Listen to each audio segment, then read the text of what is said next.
Welcome to the Scene Snobs Podcast. Welcome, everybody, to the Scene Snobs. I am your host, Mick Manhattan. This is the Snobnation Morning Drive live show, which will be changing its name to the Friday Morning Show. We got a lot of changes coming out. We got a lot of things to talk about.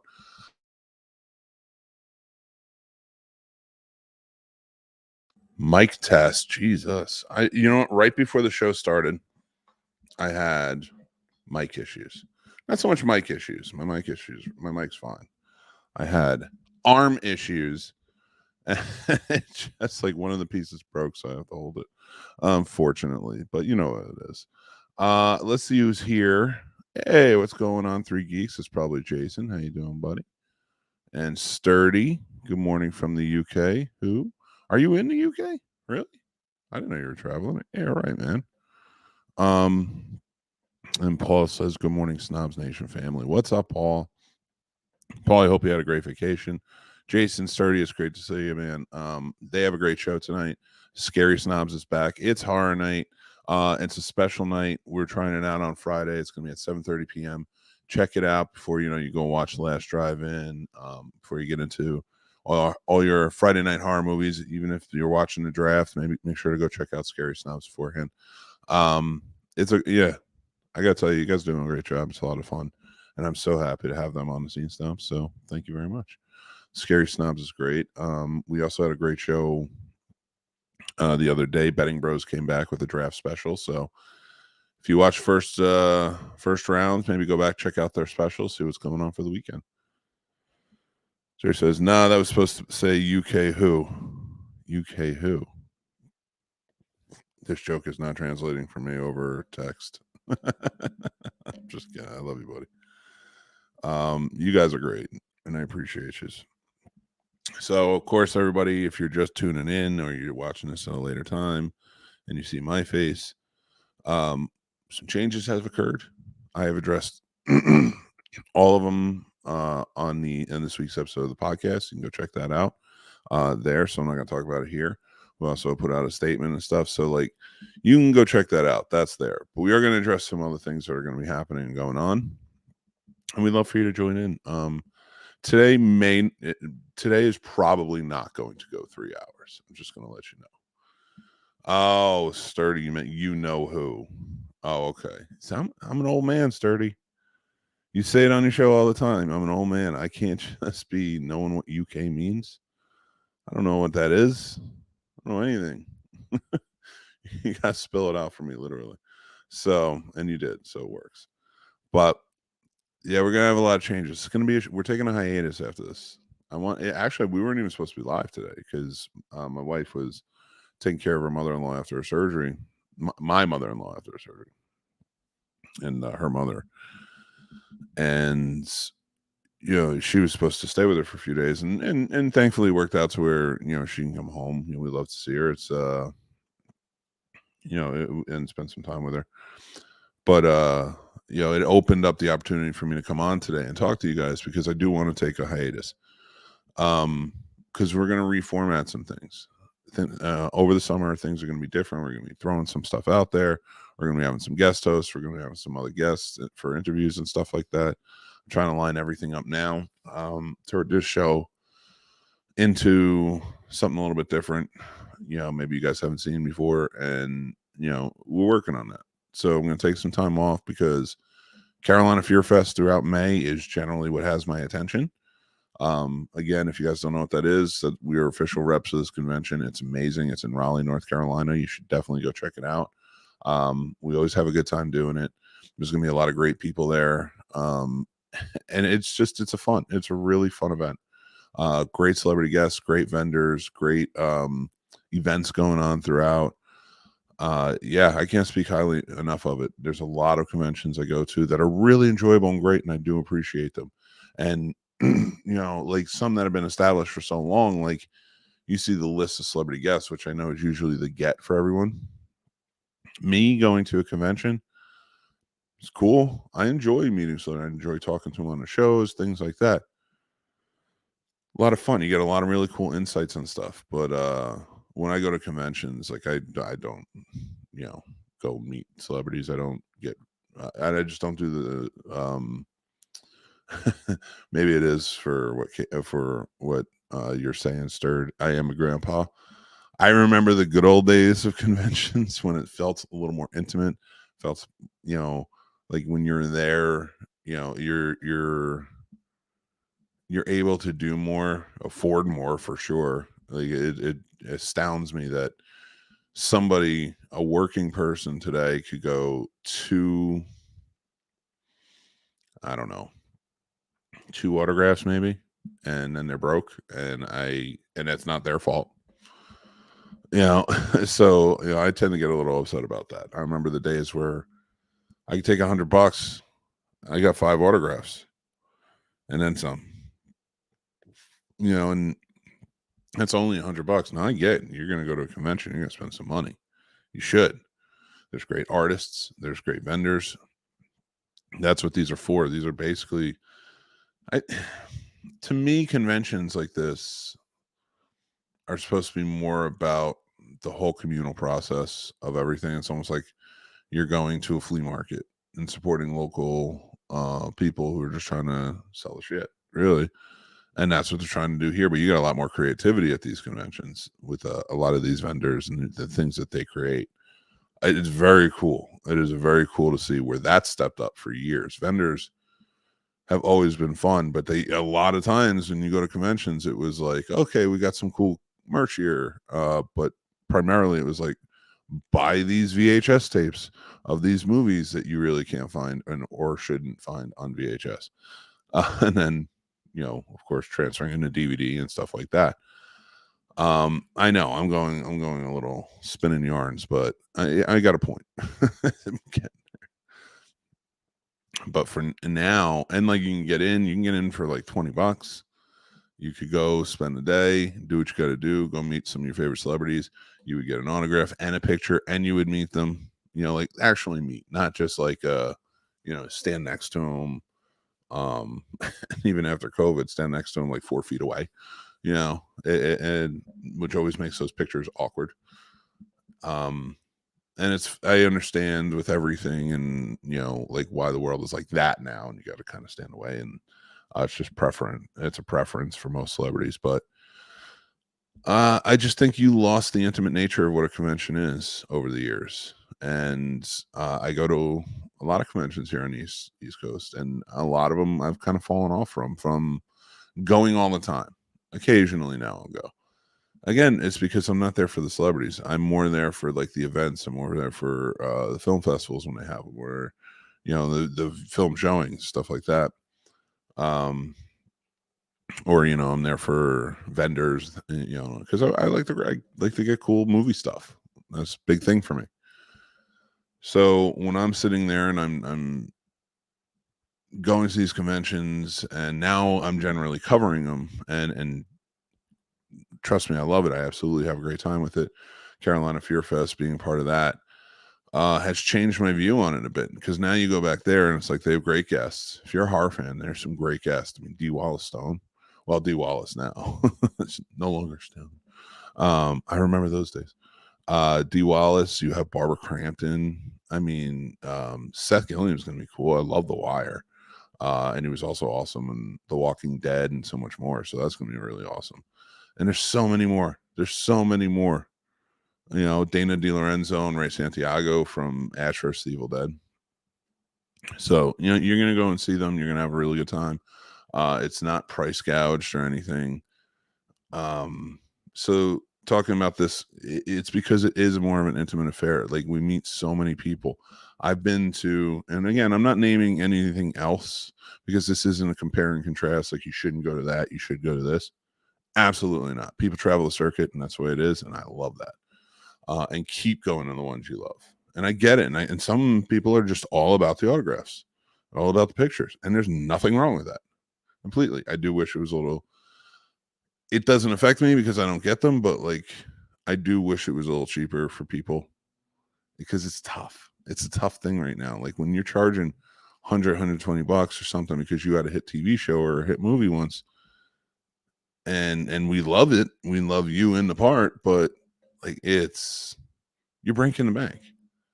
And it's just too much. And I just don't appreciate that. But there are some very cool celebrities out there who still do affordable pricing. So, all right. Why am I saying this? So Carolina Fear Fest is a very different vibe for me. That's why I like going to it every year and being a part of that. But I'm also going to another one who is actually more on the scale of what I'm talking about, but it's still a great convention. They're celebrating 10 years. It's AwesomeCon. I'm going to be covering it this year. I'll be out there the 16th and the 17th. So we're going to take a hiatus on this show. I'm going to take that time to work on Carolina Fear Fest, prep for AwesomeCon. We have a bunch of other stuff going on. So I'm going to start getting ready for that.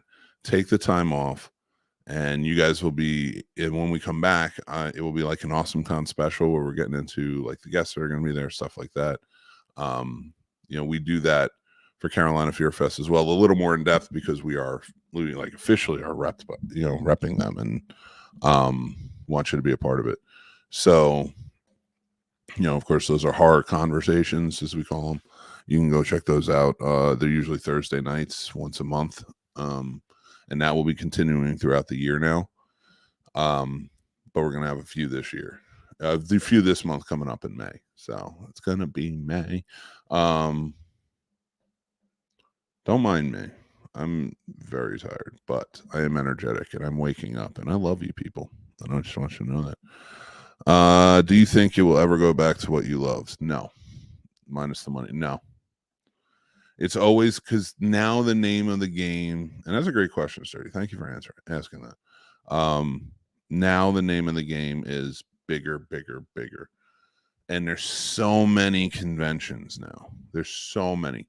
Again, I'm not against it. You flood the market. I'm all about the free market. And honestly, that's why my views on podcasts are usually pretty controversial about people starting a podcast and things like that. Because it is an industry and there's a market for it, but we're not treating it as such. Anyway, I don't want to get into the podcasting side. You guys can ask me about that when you want to know it. So there's so many conventions now because that is a true market and that is an industry where, money comes in and it's all depends on like what you can do for it. It sort of sullies the convention going experience for people, I think, because it's oversaturated and there's so many, and it seems like every town wants to start a convention in some way, shape, or form now. And all, all in the same vein. Man, my mouth is really dry. I need to take a sip of water. That's what I get for waking up and coming right down. Because I was supposed to be off today.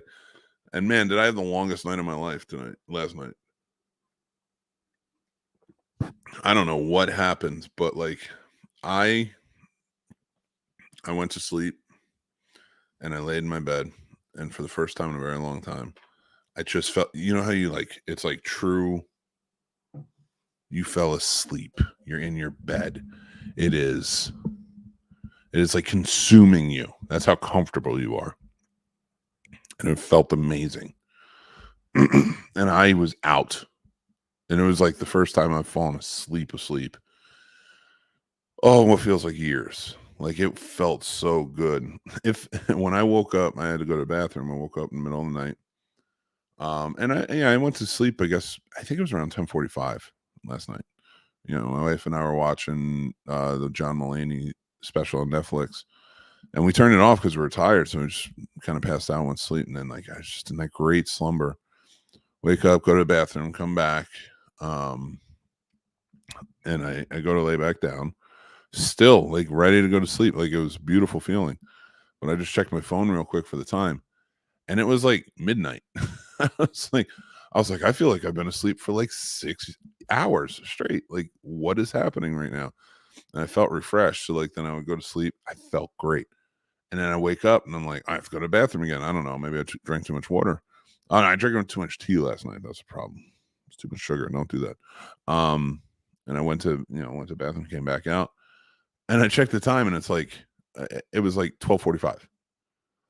I'm like, it feels like I was asleep for another 2 hours, and it just like kept happening all throughout the night. I feel like I slept great. even though I woke up a bunch of times last night, but every time it was only like a half hour or 45 minutes past the last time. And I'm like, why does this feel like this is the slowest night of my life? Anyway, I digress. Going back to conventions and Sturdy's question. I'd love to know what you think about the podcasting you mentioned. Okay. Let's stop this. So let me finish the convention talk, and I'll talk about podcasting. Because my views are very controversial based on many people. But my views are also, and this kind of works in convention world too. My views are very steeped in how the movie industry works, because that is an industry I've worked in, and I understand both the studio side from when I worked at Raleigh and Paramount, and then onto the independent side, where and I'm talking about the real low budget, micro budget independent films. Worked on them all. Excuse me, that was terrible. I'm so sorry. Again, I'm well rested, but I'm just like, I woke up, I'm like, whoa, I'm feeling kind of just chill. I think my body was like, you're supposed to be off today, you dick. So getting back to the convention side of it, and kind of where I was going with that was like, you can start as many as you want. They're gonna fail. Just like it's just the majority. The majority is gonna fail, because there's some that have just been around for so long, or some that are just not run properly. Now, I've seen a lot of smaller independent conventions that are still thriving, and I love it. I love it, even through the pandemic and everything.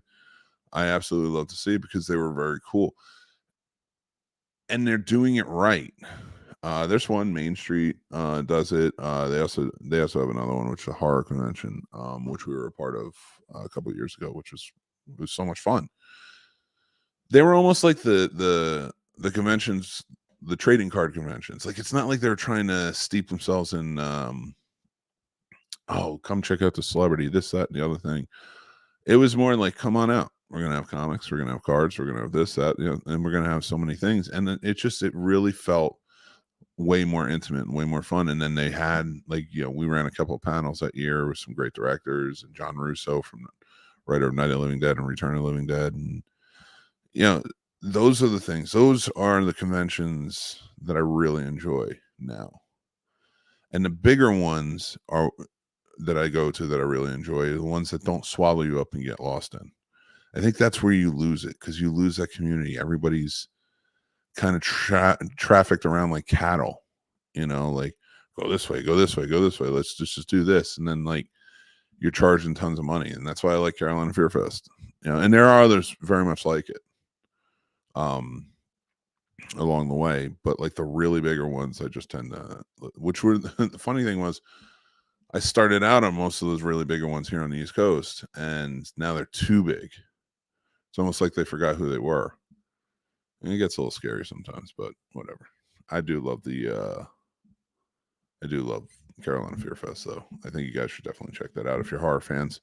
But if you are not straight horror fans, and Monster Mania Con is very cool too. I've always gone to for years. I love that one, and that is actually one of the ones that came. I watched from the beginning grow to be bigger and bigger and bigger.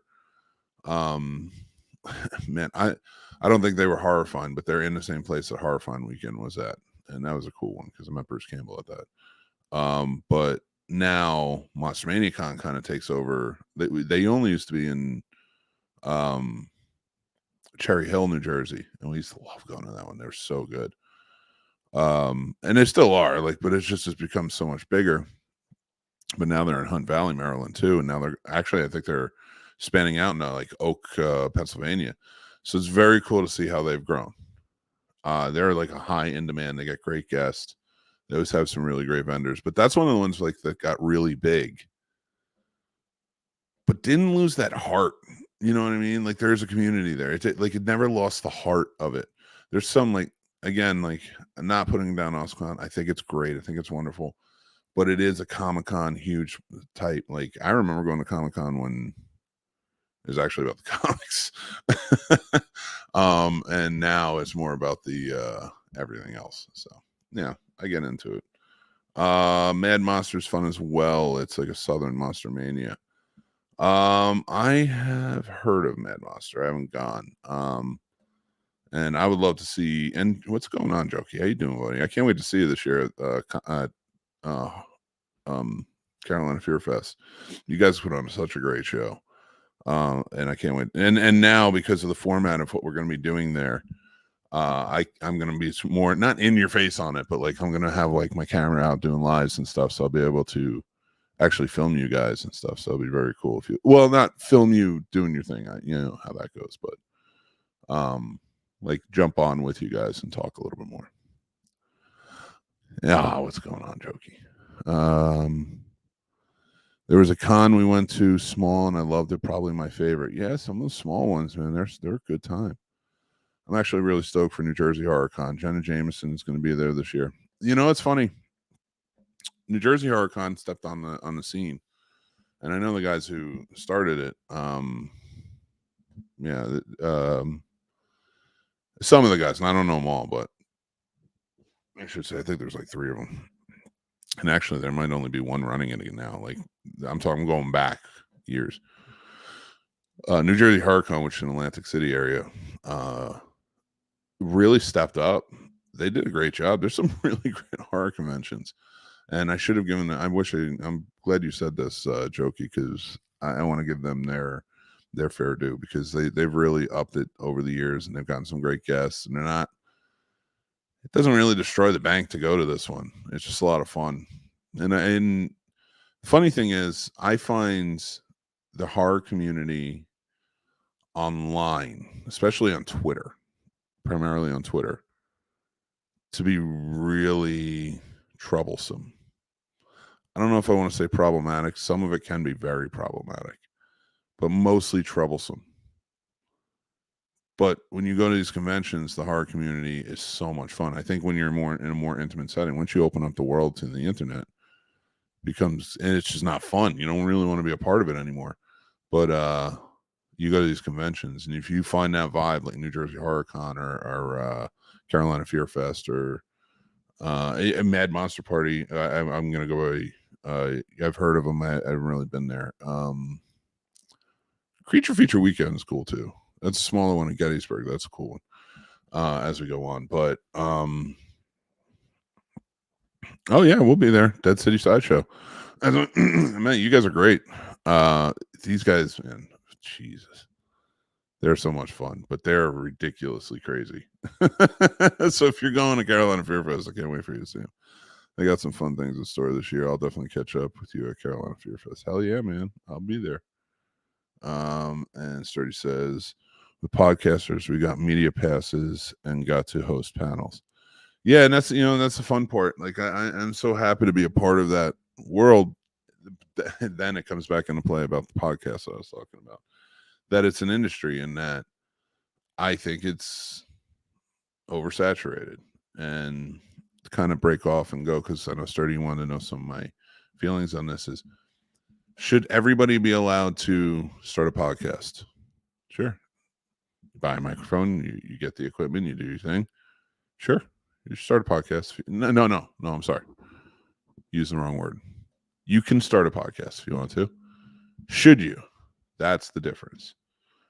It's my issue with it is we need to make an industry out of it.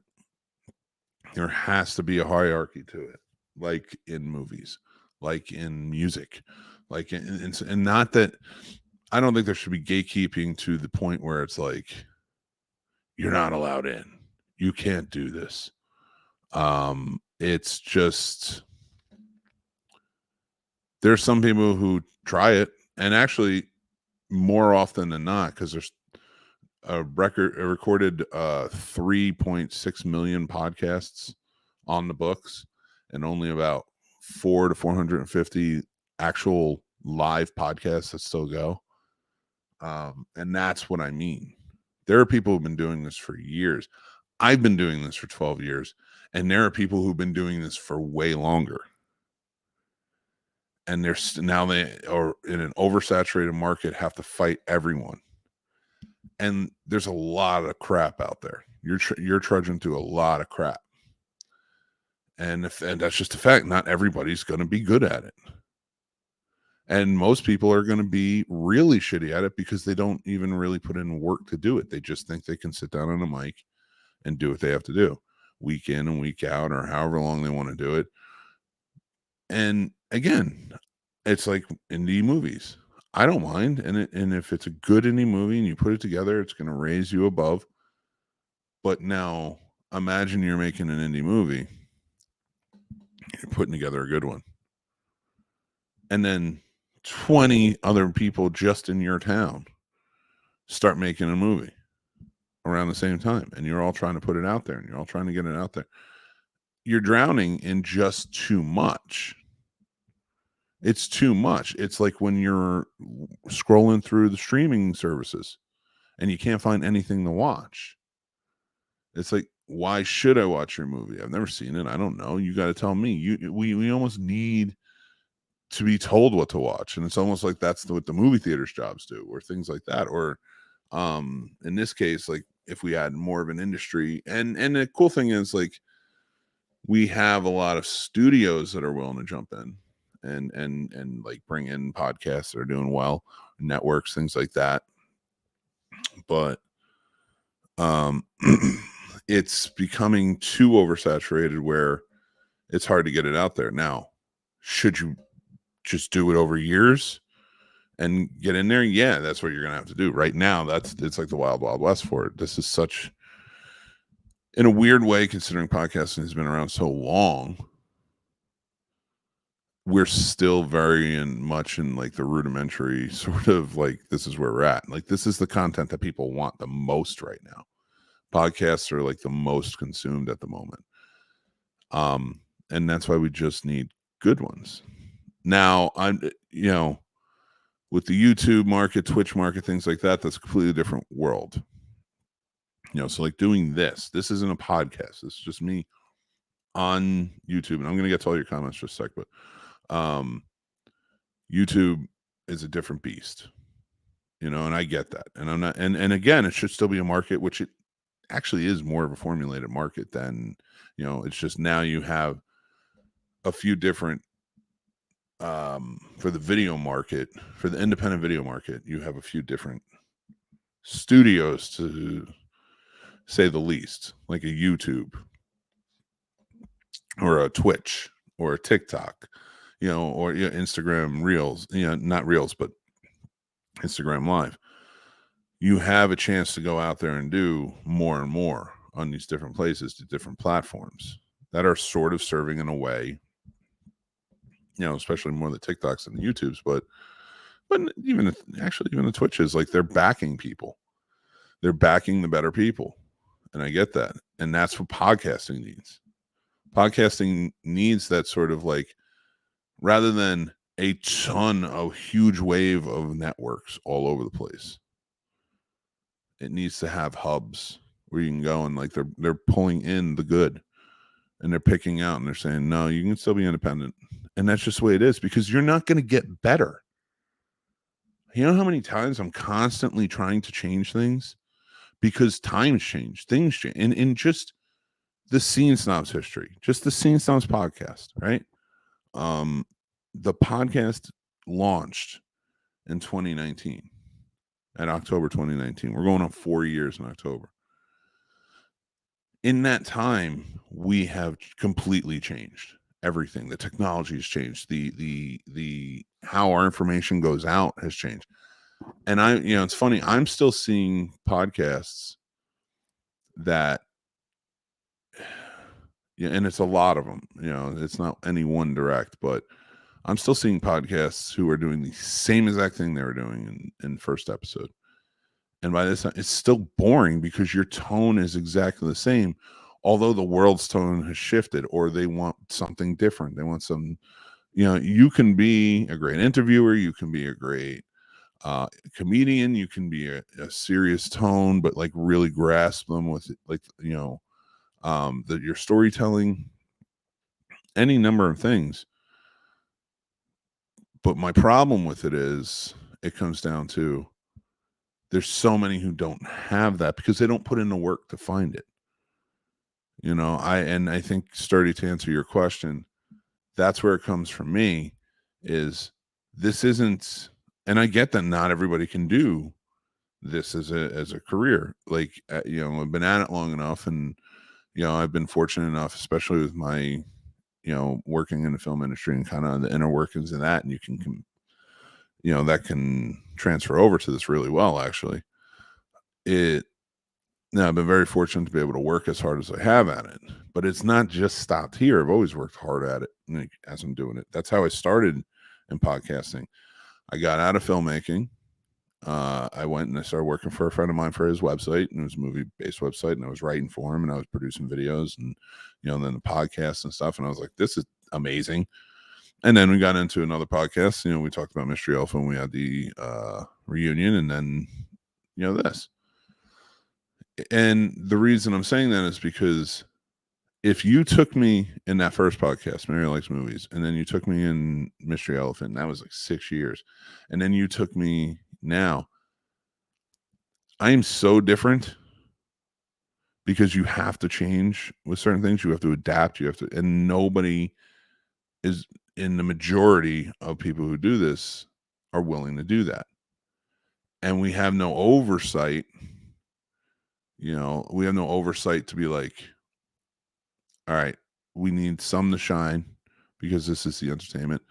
And I also don't think that people really, and I'm not talking about podcasters, but like companies, like these networks, things like that, I really don't feel like they know how to run things. I know how they know how to, like, almost grab podcasts up that are doing well based on the numbers, stuff like that. But you go and see a movie get made, they're putting the pieces together.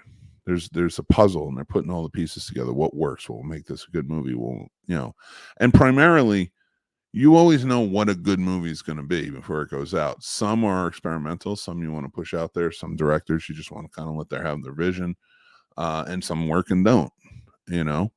Sometimes you get tired of stuff, like the MCU. Like, some people really got tired of things in the Phase 4. It just wasn't up for them. But it's a whole other thing I can get into, and I'll get into more, but I want to see some of your comments on this. Okay, Jokey says, that's awesome. Definitely check out my homeboy. Yeah, I definitely will. I can't wait, man. You guys are amazing.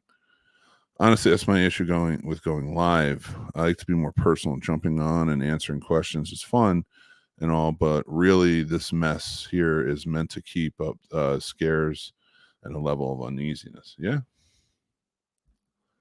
I need to get into podcasting for off-season shit. There's a lot of new stuff coming up that I'm really excited about. I like to do a podcast for each convention and event, just to put people in the haunted house industry on.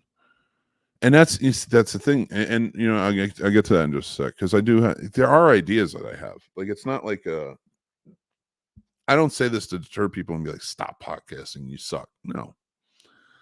There's ideas for it. It just needs some oversight, like an industry. All industries do. And I'm not saying that you can, and if you want to be independent, go be independent. But there needs to be some sort of, I don't know, because I'm a Star Trek guy, I'll just say Federation of United Podcasts. How's that? I mean, it's something sort of like that, where it comes in, it's like, all right, we're really joining up. It's not just everybody has a network now, or everybody has this. Like, take it from a guy who started a network, and it didn't work.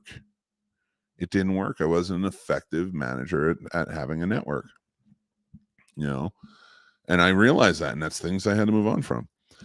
I hear you there. I saw so many shows come up. Oh, sorry, I was reading the first one. I hear you there. I saw so many shows come up and go local to me, and they don't know much how much work it takes. And yeah, Sturdy, I know we talk. I tell people that want to start one, make sure you talk about what you have a passion for, and not just the popular thing. Also, I disagree to an extent, but I'll tell you in a sec. Also, it's going to be a lot of work and won't see results right away. You're absolutely right. Nor should you. I think, and that's the problem I have with the other industries right now. Listen, I get, like, TikTok actually has it right in a weird way in terms of its industry. It is pumping out content constantly, because it's allowing creators to do so, and it should. But those creators do, and they either make it or they fail. And it doesn't mean that you can't keep making content, just means that it may not be the place for you, but then there's other places to go. And TikTok, of course, is more like a stepping stone, but not even really anymore. There's a lot of people who are still creating, and it's making them a bunch of money. Now I'm not saying that everybody should join TikTok. You're going to make it. There's a lot of people who are not really great on TikTok. But then you just pass fail, like that's it. But like you need something like that for podcasting. You need to give people a chance, and the good podcasters will be amplified. Because the good podcasters, just like the good TikTokers, will catch your attention right off the bat. They'll know how to, and you'll be able to kind of stick with it and keep going. It's I don't have all the answers, but if this is going to be like, if this is one, probably the most, and by everything I'm reading is the most consumed, but is probably one of the most consumed art, I would call it an art form. Yeah. One of the most consumed art forms. Then why aren't we treating it as such? It's almost like people are waiting to be like, all right, well, if that's good, we'll go here. Like, no, I'm sorry. There's a podcast since I started have tried to take me down in a weird way. It's such a weird situation. Like, I don't even want to get into it. If you have questions, I'll answer them, but it really is. But you're right. You shouldn't see the results right away. Sometimes when you want to be an actor, you shouldn't be thrust in because you have a really popular TikTok to acting in movies. Because guess what? Actors work hard to hone their craft. And I work hard to hone my craft here. I don't put the love into, it's not like this is a stepping stone. I want to be a filmmaker, or I want to do this, or I want to do that. I was a filmmaker. I left it and I fell in love with this. This is my path. This is what I want to do. I have people telling me all the time, hey, you should teach filmmaking. You should teach podcasting. And I have no problem doing that. A lot of people come to me and I just, I will do it. I'll consult on it. No problem. And I don't charge, I don't charge for it or anything, like, because I don't think about it, because I love doing this. And now granted, you got to make money off of it. And I have thought about, like, maybe I'll do it on my Patreon or something, because I do feel like that's a good service. But no, I'm not doing this here. Go to my website. I'm going to teach you how to make a podcast and try and get 9,000 people to sign up so I can get you started on a podcast. And it's like, good luck. No, you're a shyster. You're a stink oil salesman. I'm sorry. If you have information and you want to share it, and if you want to charge for it, that's fine, because it's information. If you, I hate to say it, but like the Joker said, he was right. One thing he was really probably right about: if you're good at something, you should never do it for free. And they tell you that in the film industry all the time. If you're good at it, get paid for it. You should. That's the point. Like, stop holding out for deferred payment and all that other bullshit. But you do have to go through it. You have to sometimes wait the tables until it's your turn. And maybe your turn isn't going to be movie star. Well, it doesn't mean it can't be actor. It doesn't mean you can't do your craft. Movie star is a whole different thing on its own. And I'm not talking about like we need to make podcasters stars. No, we need an industry. Like they have an industry that one day could be put together and maybe protect podcasters who are actually out there. Maybe offer up something in terms of, benefits, things like that. But we're never going to have that when we're all over the goddamn place, because there's a lot of shit out there. And that's a fact. I'm sorry, but it is. Like, that's a lot of shit out there. And we just got to kind of keep putting up with it. It gets annoying. I think I read all that. Yeah, see the results right away. They're fun to listen to, and you aren't feeling music-y at the moment. If you are feeling music-y at the moment, yeah, I mean, of course, music. I mean, music is probably the number one consumption of creator consumed mediums, but podcasts are like right up there. People love listening to them. I can listen to a podcast and stay focused on other things I'm working on. I haven't seen many podcasters at conventions. It was fun to see y'all actually out there doing your thing. And that's the funny thing. Like we did it. We came out when they came to us for Carolina Fear Fest. It was 20, like they canceled their 2020 show, of course, because of everything, and then they're gearing up for 2021, but they want to get they're new. They were only like 2 years old at the time, and 2020 knocked them out. They couldn't do one. So 2021's coming back. They're gearing up for it. They really want to make it a big thing. They want to have an online presence, and they invited us to come on and do it because it was too expensive for some of the processes they were going through. And I was like, yeah, no problem. Like, and it was like completely unprecedented.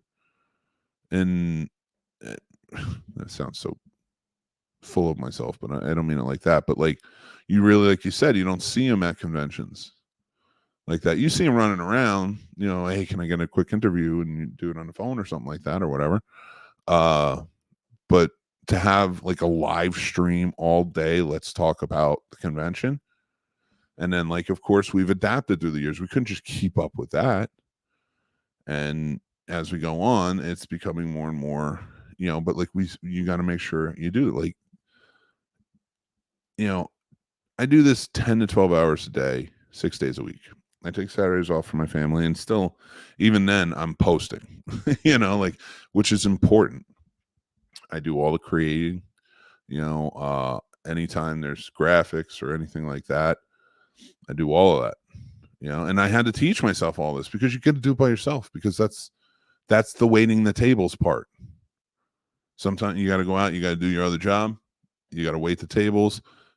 If this is your passion, you don't mind doing that. That's the stuff to get you where you need to go. But right now, there's no get you where you need to go.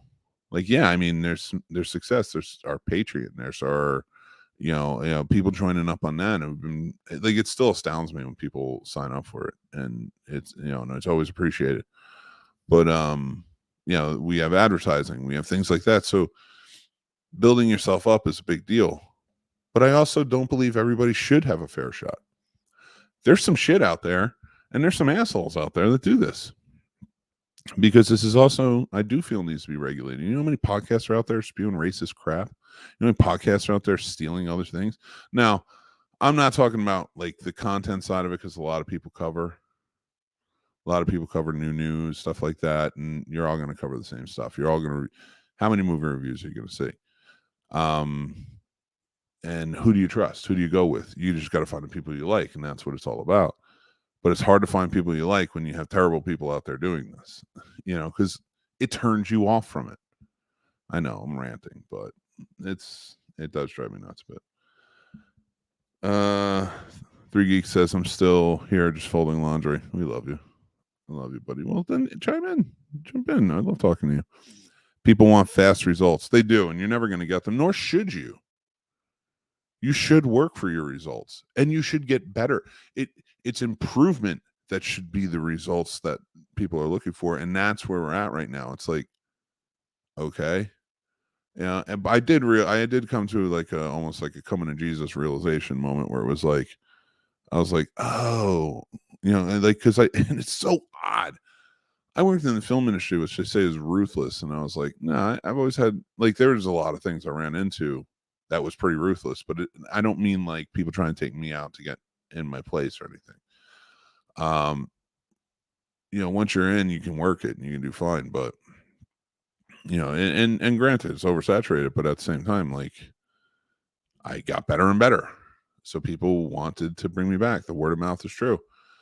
But podcasting, I've literally, since I started doing this on my own, because when I did Mystery Elephant, you know, Billy ran that, and I was just third mic, and I did the social media. So, you know, getting into this and doing it on my own, since the first month, I have had other podcasters, or in some capacity connected in this, trying to take me down. And I'm not kidding. It's weird. This is not me being paranoid saying, like, take you down, like, not kill me, of course, but like, you know, that just, but like, try and take the podcast down, tear it apart any way they can, steal from it. Like, I had people straight up copying everything I do, and it's just kept doing over and over and over. And those same people at the beginning were coming to ask me for advice, and I'm usually just like, yeah, sure, what do you need? And it kind of kept going on. I went through it all. And it's still happening. It still happens. That's what I'm talking about. It's like, we have in different industries, we have a better way of handling people like that. And I'm not talking about handling. I'm talking about your word of mouth got out. Like if your word of mouth can make it big, word of mouth can make you dead too in the water. Like you're not going to advance anymore. So I just, the more I go on, the more jealousy you see, the more things like that. But I've met a way more podcasts I really enjoy being around. But again, to regulate this, to normalize it, to make it an industry, you're cutting out, you need to cut out a lot of the riffraff. There's some podcasters who are doing some pretty despicable things recently that have come to light that I know them. And when I heard it, I was like, this is disgusting. Like, I'm out. I can't deal with this. And I'm not going to shine any lights on that or anything like that because I know it's being dealt with and whatnot. But it's being dealt with on an intimate level. It's never going to stop them from podcasting or doing anything. And I'm not saying you shouldn't do what you love or anything like that, but there should be some kind of regulation to it. It's like now you're using your podcast to gain favor. You're using, maybe any little clout you've built up. If you're not doing this with some integrity, which I'm not, it's not lost on me that there are people out there who have no integrity. I run into them a lot. But it definitely, it's just one of those things where it's like, there are some people who get taken advantage of, fans who listen to these shows by podcasters, and if you're doing that, you're a scumbag piece of shit, and I can't stand you, and you can go fuck yourself. And I will just say that part, but you shouldn't do that with anything. And that was one of the big reasons why I walked out of Hollywood, because that shit runs rampant there. So when I start hearing about it happening with podcasters, old Mikey wants to fight some bears. Let's do that. But I can't do that anymore. I'm too old.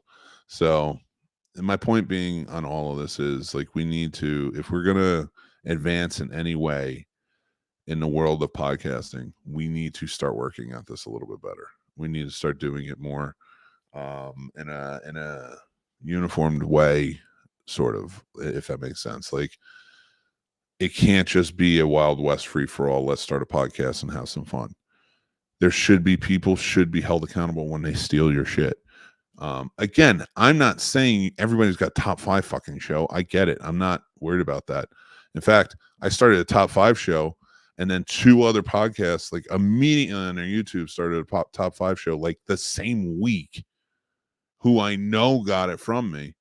But I'm not saying I was new at it. Like, everybody's got a top 5 show, so I wasn't mad that they started it. It was just like ridiculous that you think my formula works and I'm just trying to do what I can, It's like, stop and get your own formula, adapt, work on your own thing, stop trying to change things. I may have adapted, but the Scene Snobs at the heart is still been the same since the beginning. We talk about things we talk about, and that's what it is. And we don't try to span out more other than the network, really.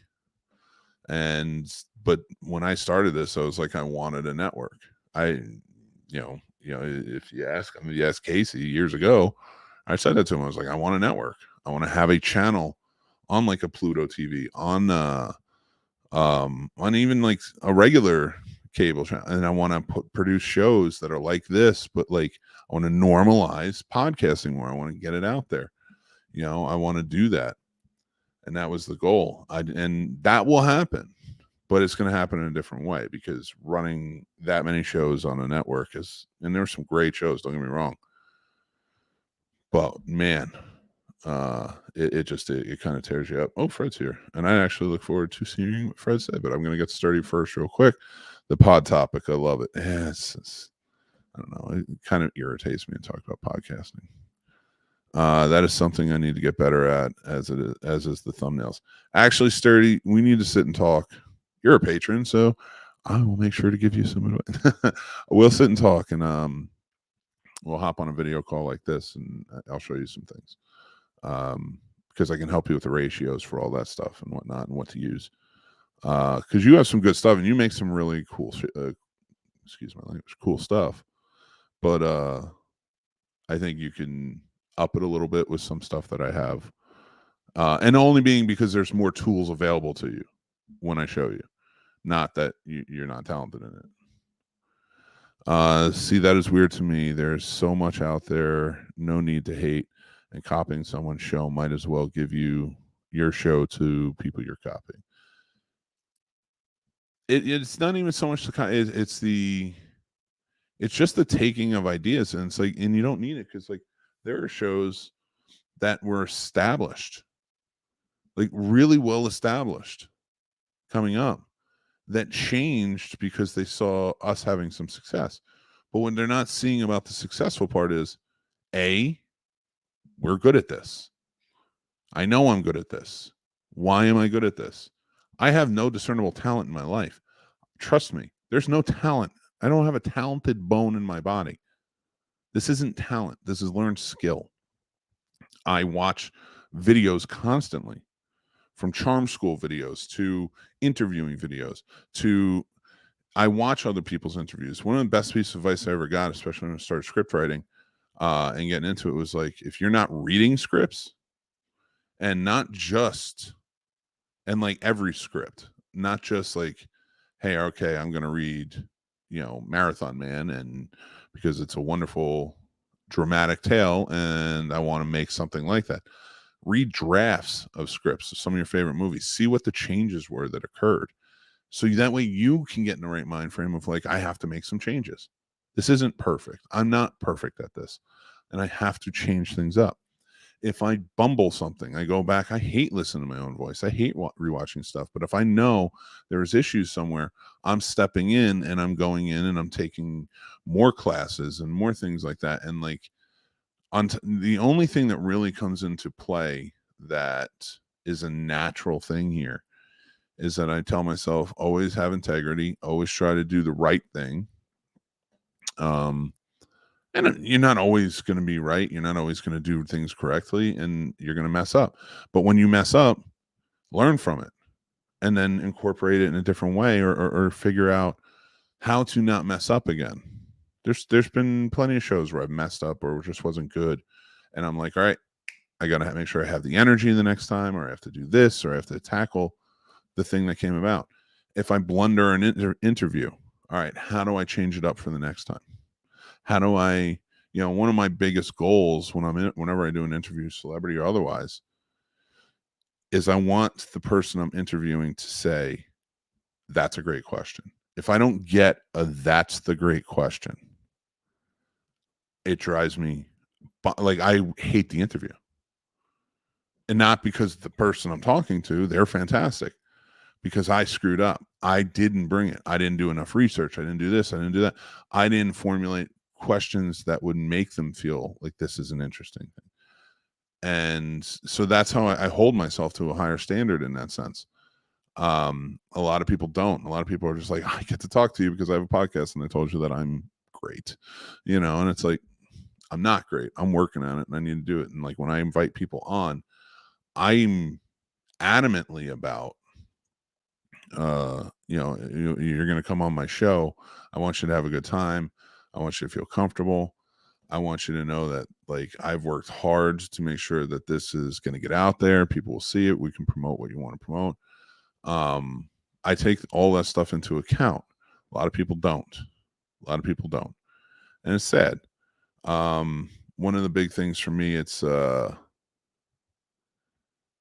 I kind of go on with this and, and I'm doing more and more, we were doing celebrity interviews and I really like talking to the directors and the filmmaker side of things, and the celebrities are great too. Especially character actors. I love talking to them, but for me, I stopped for a year. I think it was 2021. No, it might have been 2022 actually. 2022. I was like, no interviews. I was like, if somebody comes to me and has like a movie coming out or something, really wants to talk, fine. We'll do a special interview show. Even then, I don't really want to do an interview. I want you to come on and be a guest and just hang out. And I said, I don't want to do an interview for a year. I want to build my podcast based on how good, at the time with Casey here and stuff, like how good we are, because that first year I didn't have a single interview. And when Casey left, it was just me. I brought in a lot of guests and stuff, and that really helped me in terms of having conversations and building myself up. And I did that to learn how to build to an interview, to learn how to not be so, kind of in my shell with things, like, because now I'm just talking and I'm having good people come on, and then you build it up and it's like, okay, this time this person's interesting. I want to bring them in. I want to bring them in. I want to bring them in. And it's just that repetition that kind of comes through. But then I knew, like, when I'm by myself like this, I can do it. I'm not afraid of it. So I keep always kind of building towards that and working and working and working. And you should. And that's what I mean. Anybody who just sits behind a mic, some jackass who sits behind a mic each week and, like, yeah, maybe they pretty it up, but you're not getting any better on the mic. Come on. Fuck out of here. Like, what are you doing? You just think you're good? I've never met a naturally talented podcaster. I mean people with lots of charisma and charm that really stand out, and it's really fun to watch, and they really go on to do great things. But like a really naturally talented podcaster, no, because we're not allowing for that to happen, because there is no checks and balances. And that's where I'm at. There's no checks and balances, and we need some. You need some, because the right people need to move up for this to become the right industry. And the mid-level, but this is still their passion, they're still what they want to do, need to move up. And, like, I am tired of everyone making this their passion so they can get to their passion, their true passion. They want to be filmmakers. They want to make music. They want to do that. And that's great. There's nothing wrong with that. Do you know how many times I get asked a week, do you want to get back into filmmaking? A lot. I don't. This is it. This is what I want to do. I don't want to sell it. I don't want to bottle it up and say, I will teach you everything. I will produce your podcast. No, I'm a podcast. I want to do this. This is my passion. And there are lots of people like me who do the same things. I'm not a special case, but in the grand scheme of everyone, there are special cases. There's a lot of us. There's so much more shit. And the ones that really need to be washed away and go away need to go away. And the ones who are like mid-level and want to build themselves up and keep working, you really need to start working. You need to start building towards it. Or just understand this is where your podcast is. It shouldn't afford you certain opportunities. Like, I don't think everybody should get a press pass because you have a podcast. You know how hard I work to get the numbers up, so that way when I apply, I can say, these are our numbers. You should want us there.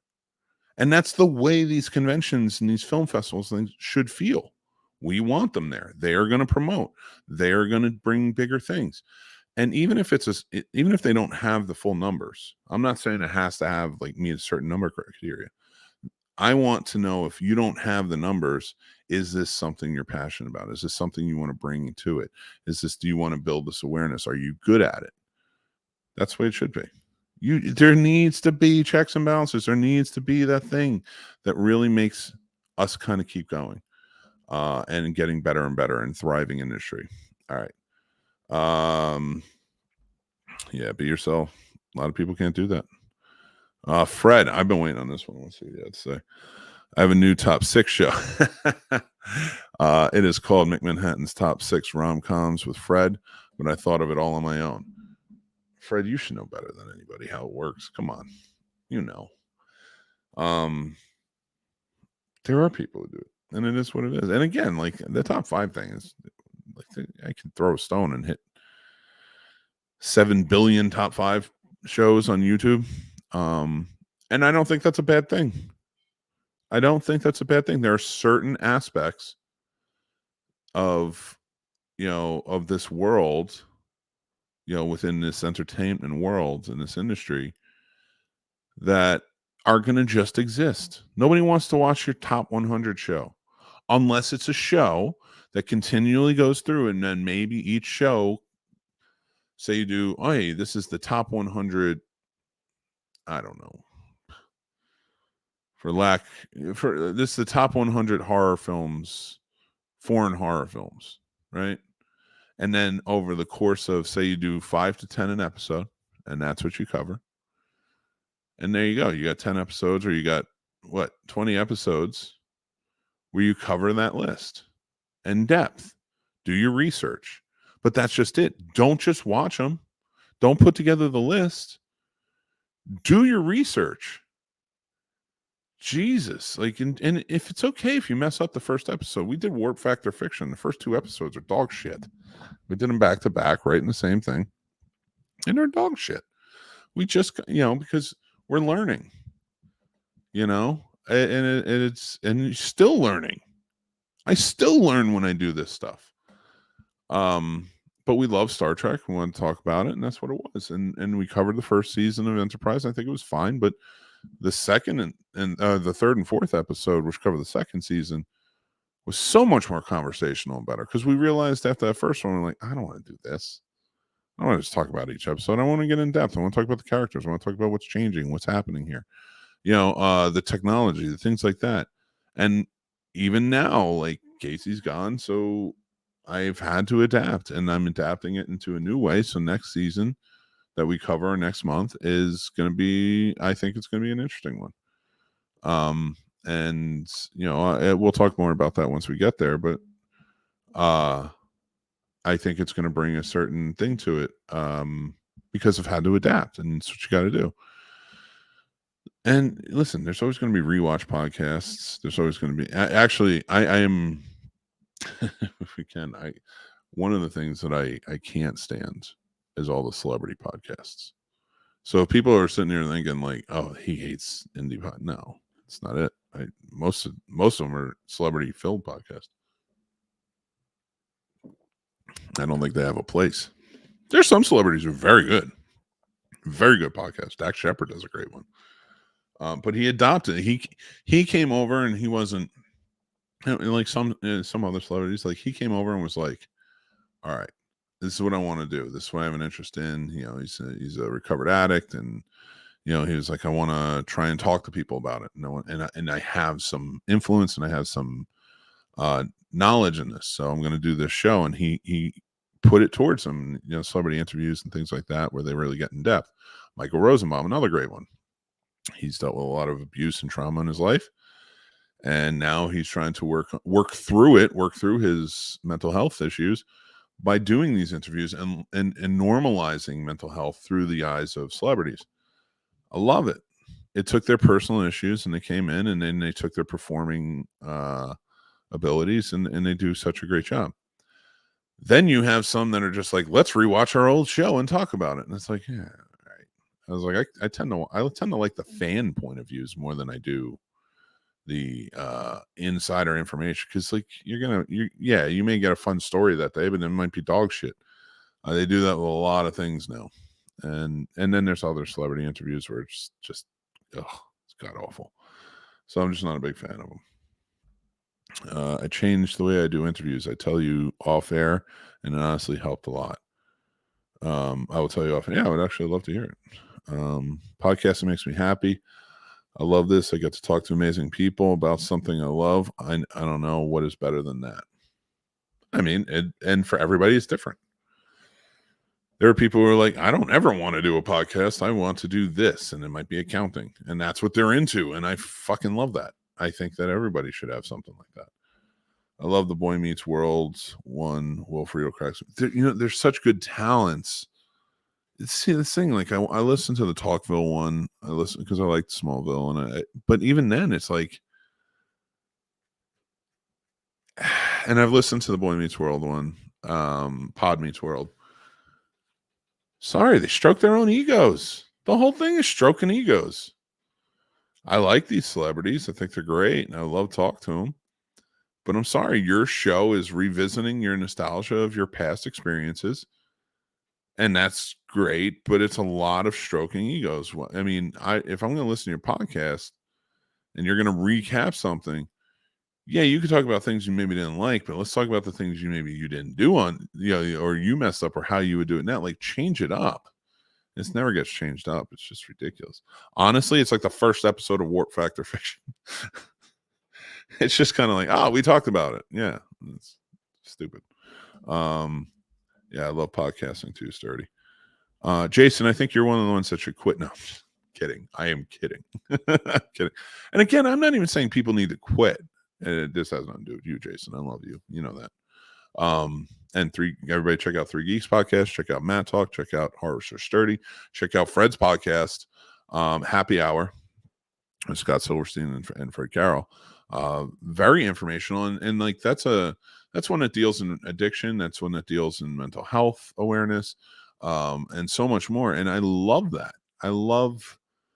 Actually, if I'm talking about any form of podcasting right now that I think is important, and that I think if you're going to oversaturate an aspect of it, it's the ones that deal in self-help.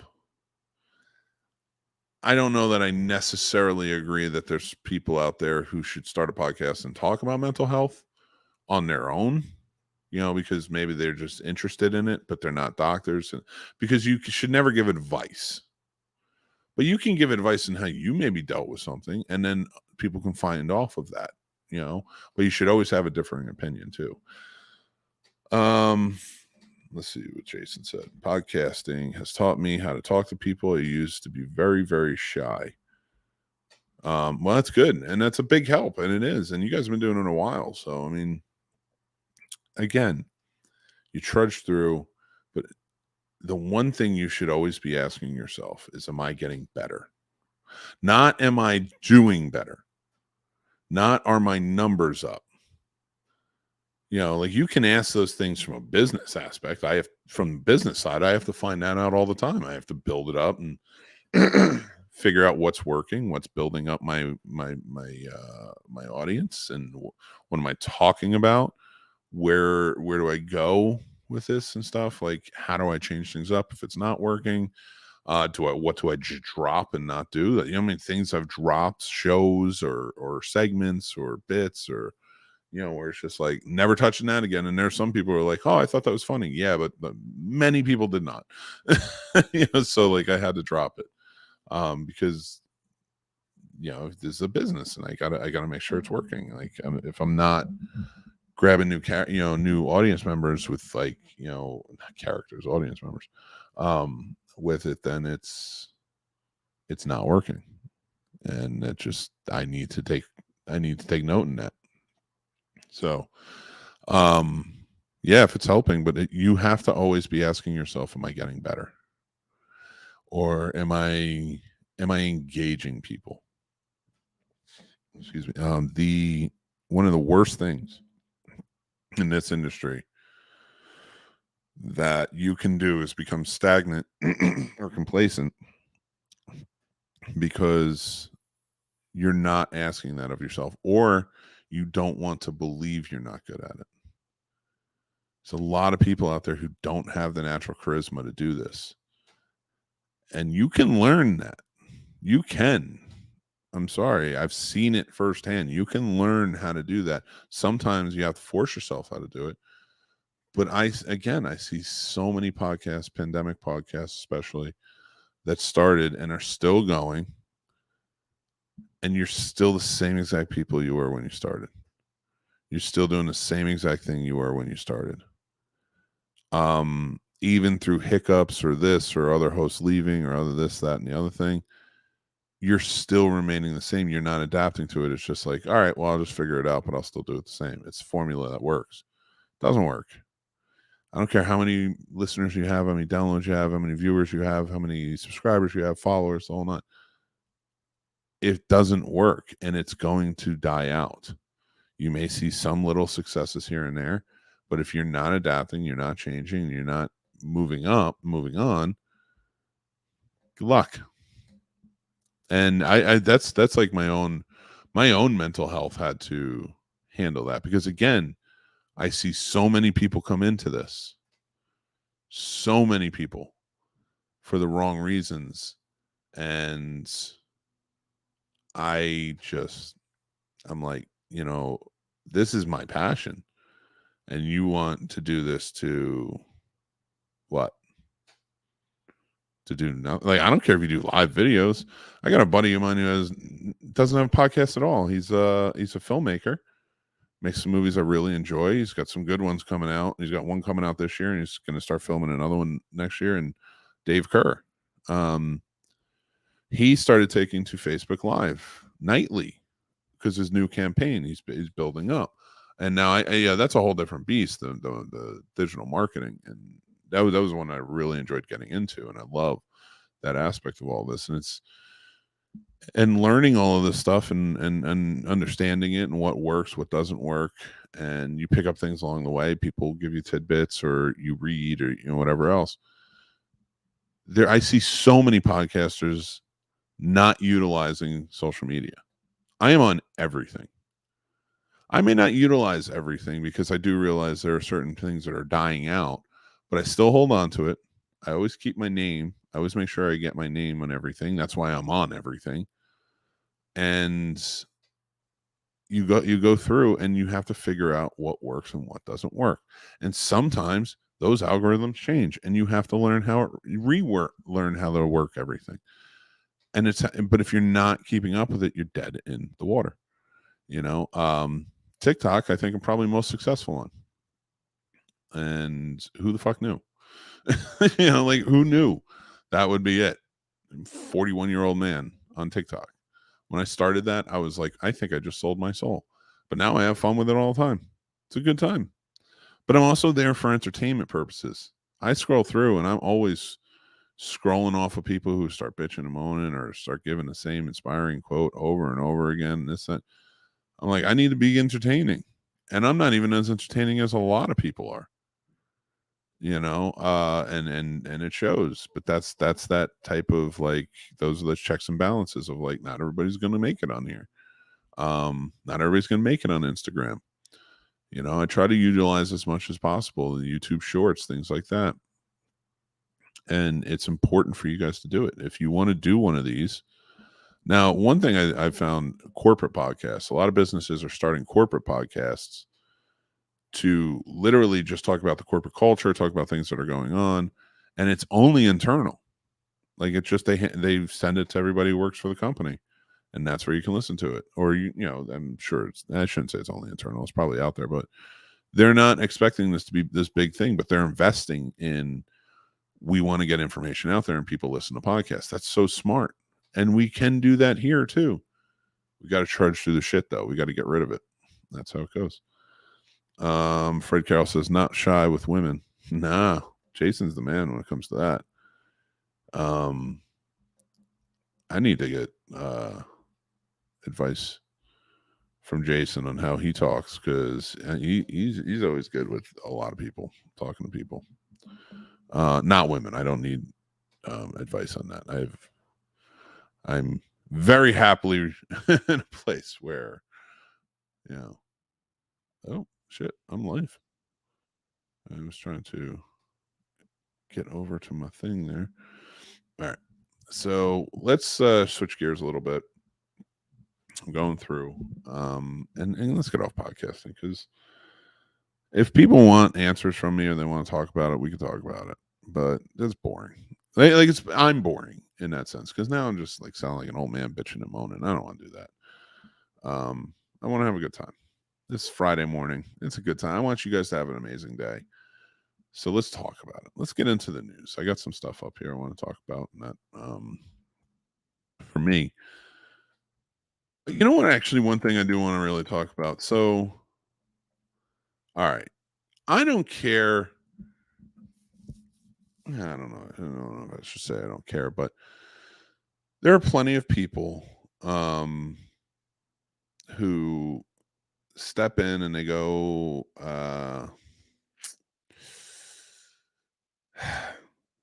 this is kind of a controversial topic, where they may have a view on something. Now, I may not agree with you, and and sometimes I may. One of those is a woman I actually really liked. I liked her on ESPN. She was also on WWE for a long time. Charlie Caruso is what she went by. I think she's going by Charlie Arnold now, which is her real name. She's a very good interviewer and moderator for things. She was on First Take for a long time, and I enjoyed it.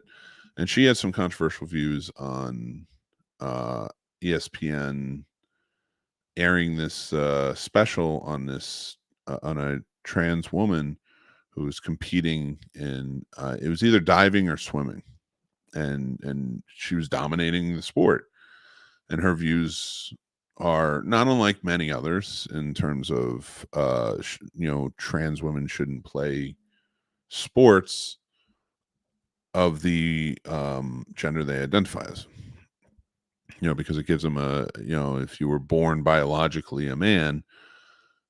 And again, I'm just this isn't me like taking a stance on anything or anything. I'm just kind of shining a light on it.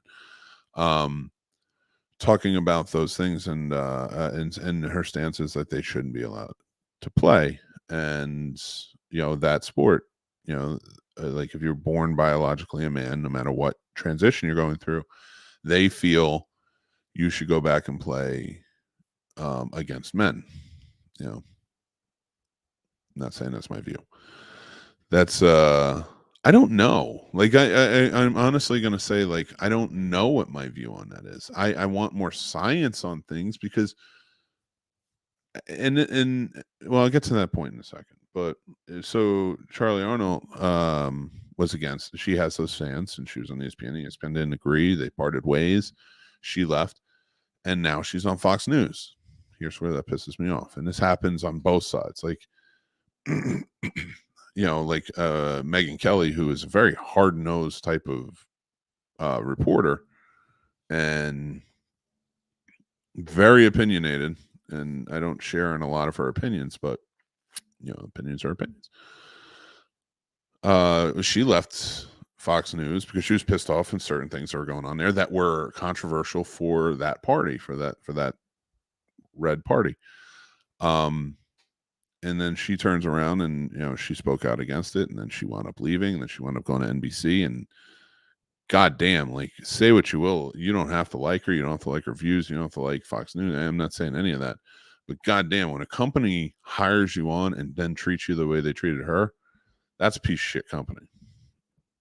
Again, that's just the defense of something wrong was done to somebody, and that's justice. That's not about anybody's personal views or anything, or whether I even like somebody or not. I do listen to a lot of both points of view to know what it's almost both those points of views that I listen to get to a point where I'm like, I don't know if I want to even do that. Like, I think you guys are just both wrong. So now I have both your points of views and what's the popular opinion, and I'm going to move on and try and find my own opinion on it. Mr. Manhattan, morning all. It's Friday. It's a good time. Yes, Dale. What's going on, buddy? How you doing, man? Thanks for joining in. You missed my entire curmudgeon-y stance on podcasts, and now I'm getting into trans rights, it seems. All right, let's get into it a little bit, because why shy away from it? Now I don't have to. But listen, I am more on the side of, if it's an individual, go ahead. Whatever you feel is right for you. As long as you're not hurting anyone. If you start hurting people in doing this, like, then I stand against it. I've not seen anything and I'm talking about in terms of adults. I don't, get into the kids side of things. I'm not a scientist. I'm not a doctor. I don't know what's right or what's wrong. I don't know what affects everyone. So me sitting here saying, well, I don't think it's right that, and I don't want that soundbite, but of course it will come up. But like, I don't think kids should take injections for things. I don't know. I've heard points that really land on both sides, and I'm like, and I'm not not so much the extreme. On Bill Maher, I just had heard a point from a homosexual man who was talking about it, and he was saying, like, a lot of these kids who are identifying as children, as the opposite sex, or however, usually end up becoming or identifying as gay, not becoming. You're born that way, so you identify as gay. And by putting the injections in, we don't give them time enough to develop and come to a point where maybe they have a better understanding. I do think that, and again, this is a thought based on everything in terms of when it comes to sports, when it comes to children, things like that. It's hard to allow things to happen or say this is a right until we have a full understanding of like what the effects are, because there's effects on everything. And if we don't want kids drinking, or we don't want kids smoking, or we don't want kids having sex, or we don't want kids having all of these things that we say are adult decisions, it comes into play. Like, we have laws in state, in place to make sure, like, you don't drink till you're 21. I think now smoking is even 21 in this country. Ever since I quit, and it's been a long time. I just don't know it, but you of course can't sleep, you can't have sex with a minor, and that these are good. We can all agree these are good laws, right?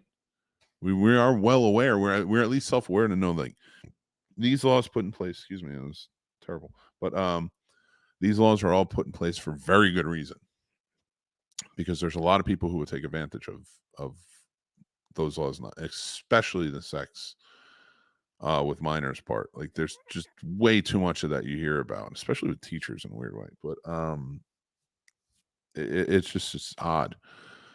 So my point being, if those are in place, they're put in place for a reason, because we know that especially children who are developing, it takes time for their brains to develop, their bodies to develop, for them to get someplace. And I know personally, as a dad, like, a kid flip-flops all the time on what they want, whether it's important or whether it's down to like what kind of ice cream they want. Like, it's just, hell, I got my 6-year-old. The 6-year-old was complaining he wanted chocolate ice cream one time. I got him chocolate ice cream. The second he held on to it, he's like, I didn't want it. Like, he went right into something else he wanted because he saw a picture of it or whatever. It happens. Again, I don't think I think there's respect, but then there's also fact and logic. And I think as long as we err on fact and logic, and then it can't just be we have to have studies that, most studies should try to disprove things. And then if they can't, it's like, well, this is the fact. We can't disprove that this works or this doesn't work or what. So the whole point is to speculate. And I think we've lost sight of that in many things in this country. The whole point of science is to, I'm a podcaster. The main point of science is to question and speculate and theorize and find the facts. And once we know it works, we're not doing that. We're not doing that based on emotion. We're not, like, fine. I have no problem with a child identifying as a different gender. I don't have a problem with anybody identifying as another gender and saying, like, this is who I am, how I feel. But I can't, until I know for fact, I'm not talking about opinion. I'm not talking about right wing versus right wing versus left wing, this, that, the other thing, blah, blah, blah, blah, blah. That's not what it should be based on. It shouldn't be based on Jesus or the church or any of that crap. It shouldn't be based on, whether we want to push agenda and try and get rights or get votes or this. It should be based on the facts. And we should be testing this and figuring out what the effects these injections have on kids before we give it to kids. This is happening because this healthcare system is a fucking joke in this country. And anybody will do anything at the right price. So I think we need to get to a point where once we have all the facts, then we can open up sports, this, that, and the other thing. But like, can we get rights for trans people before it's everything is right? You know, and I think a lot of politicians are pushing for everything, not just for trans, but for everything, for a lot of different things in different communities, because that's how they get their votes. They don't think they have any of your best interests at heart in any of it. So again, I'm not saying kids can't get injections. I just want to make sure that if they are, this is perfectly okay and will not harm the child. Again, it's the gun issue. It's the same thing on the other side. I don't think everybody should give up their guns, but I know plenty of people who have mental health issues and are on medications or on this, that, and the other thing who should not own one.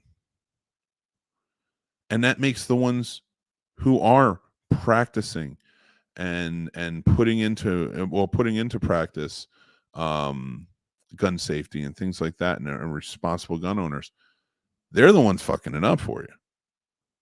And if we can figure out something, it's not a ban on assault rifles, it's not a ban on this, that, and the other thing, because I know why a rifle is important, especially for hunting. I know the accuracy that rifle has over a pistol, over a shotgun, which has basically none. You know, spray and pray. You know, that's a completely different. Wow, that means something completely different. Again, I'm a podcaster. I'm not rewinding that one. Let's just have fun and go on. There's so many issues that we're not basing on facts, but we're also not taking into account the facts that we have at our feet. You know, how does this affect people? You know, should school children die getting killed in school shootings? Absolutely fucking not. The second the first one ever happened, we should have been like, nope, never again. This won't happen.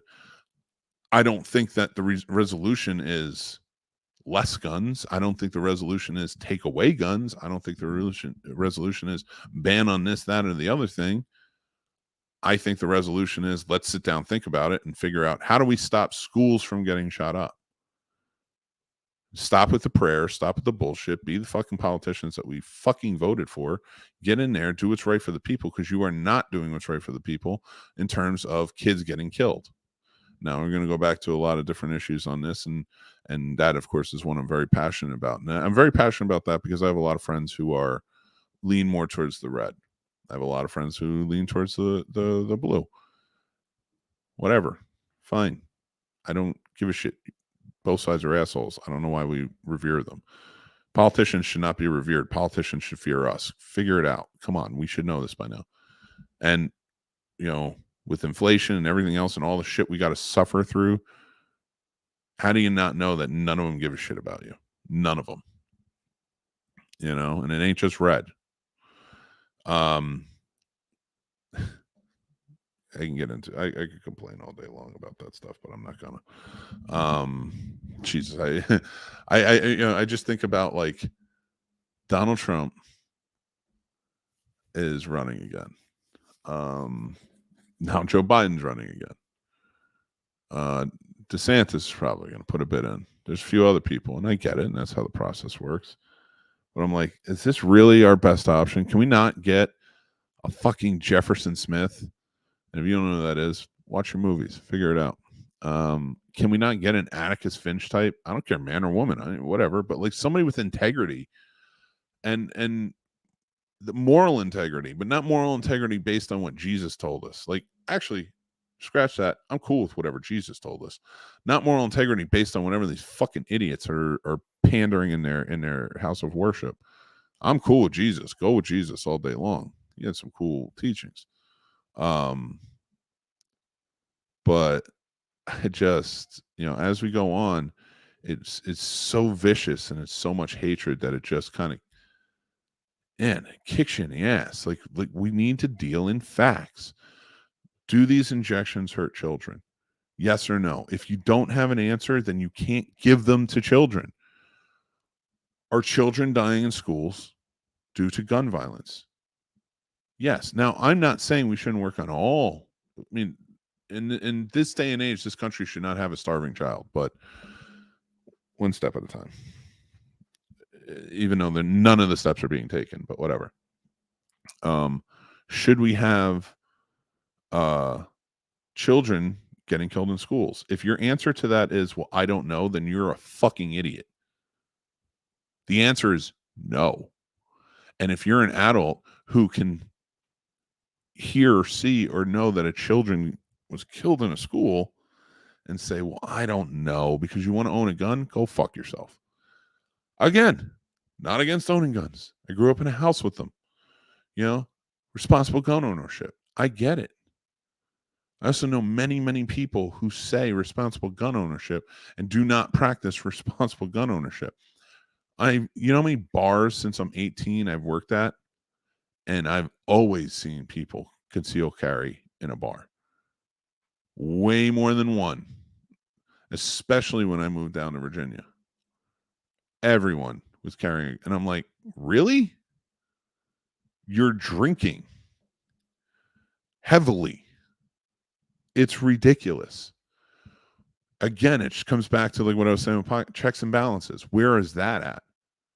Because now the bar owner, and like, well, if the bar owner doesn't want me to have it, he'll tell me. Well, there's a sign on the door that says, don't fucking wear firearms, stupid. Also, it's a law. You shouldn't be wearing firearms. It's like drinking and driving. You do that too, though, stupid, don't you? I'm sorry. I'm going to go off. Again, it's just the facts. It really comes down to play. How do we stop schools from being shot up? You can scream mental health. You can scream guns. You can scream whatever you want. Whatever you're screaming is not working because it's not stopping. So let's figure out the facts. How do we stop it? Do I think we need an assault gun ban? Again, stop calling them assault guns, by the way. It's fucking ridiculous. They're really not. And again, if anybody who doesn't own a gun who thinks that a weapon of some kind, especially a rifle, and I'm not defending the actual rifle. The crazy part about it is the rifle is way more accurate. So if you want less mass damage, the rifle is going to be what does it. You can do damage with anything.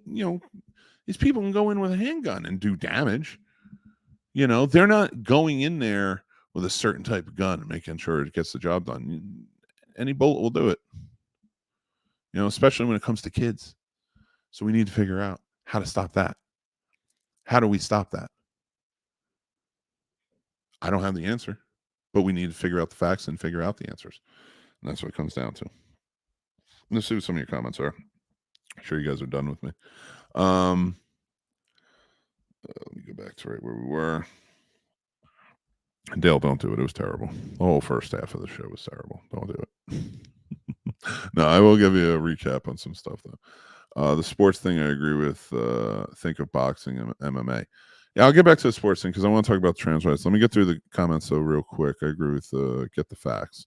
And that's where I'm at with it. Like, I'm not against a trans person competing in the sport that it is eye-opening that it's primarily born biologically a man but identifies as a woman and transitioning tend to go into the sports into women's sports, but you don't see it happening a lot in reverse. It does happen. It is not unheard of, but you don't see it a lot. So like if you're seeing a different thing, the scale is tipped in one way. Again, I think that calls for let's get the facts first. Let's figure out what's safe for everybody, because we're on top of football right now, right? We're all over football in terms of what do you call it? Safety and trying to take out concussion. And I don't think we're doing enough. And they're still trying to do everything they can to tarnish, to get rid of that tarnished record that they have of screwing up so bad. Why aren't we doing this? And in fact, we should be supporting that. We should be supporting the research, because if we're supporting the research, then it just means more trans people will be in a safer place, and so will the other people competing. God damn it, what is wrong with me today? Competing. I'm catching my bearings as doing this alone, so deal with it. Dale says, I'm with you, man. It's hard, but the bottom line is a kid's opinions and minds will change with the weather. It's not, let's not make something possible a permanent decision. I think the problem is we started holding children to the same standards that we hold adults to, especially when it comes to the internet. And that is fucking bullshit. I'm sorry, but if a 9-year-old has a Twitter and said the N-word, and then 10 years later is trying to get into college, do this thing, and then you're like, he said that though. Yeah. Who is he now? Is he still the same guy saying the N-word? Is he a man saying it? Or did he say, man, I was such an asshole back then? I really was. I was 9 and I was so stupid. I said something or I made somebody mad at school. We have to have some forgiveness for children.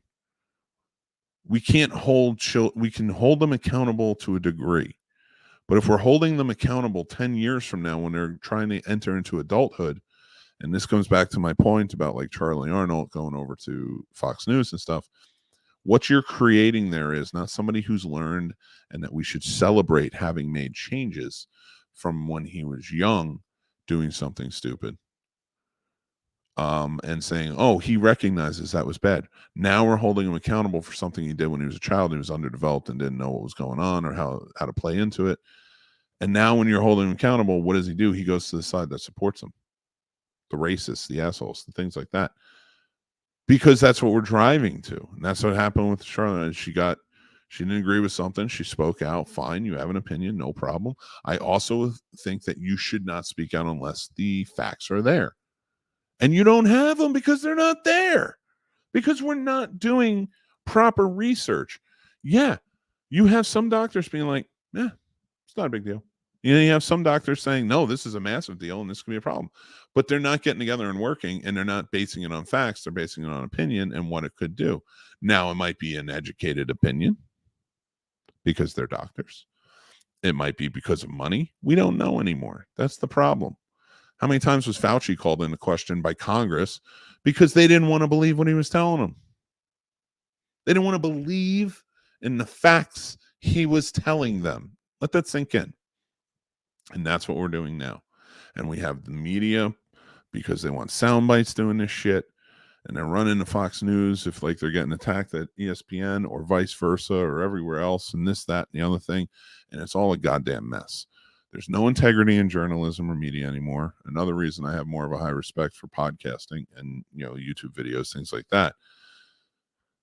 And again, there's a lot of shit there too, but whatever, we'll get there. But yeah, we shouldn't be making permanent decisions. You're right. Like these are permanent decisions that are going to forever change the way a child thinks, the way a child actually, and there's inalienable rights that children have too that we're not respecting because for some reason we treat children like guinea pigs in this country more than we treat them like we should be. Fucking disgusting. Jeremy, what's up, man? The only correction I would say, and hate me if I will, but the AR-15 is not I said that. I said we should need to stop calling it an assault rifle. I agree. AR does not mean assault rifle. AR is the name of the goddamn company. It's just let it go. It's not an assault rifle. But that's the same. The people who are calling it an assault rifle, the same people who are screaming at the other side saying, stop treating climate change like climate change isn't fitting in your little idea of it. It is. It's just how the game is played. It's how can we twist it? It's come in PR game rather than an actual goddamn politicians that want to run the country and actually make sure that everyone's freedoms are upheld. It's more bullshit than anything. But yeah, you're right. And I don't hate you for it at all. It's true. He says, yes, facts matter. And yeah, they do. And I don't understand why we lost sight of that. Try to enable and encourage them in the best way possible until science can back stuff like that.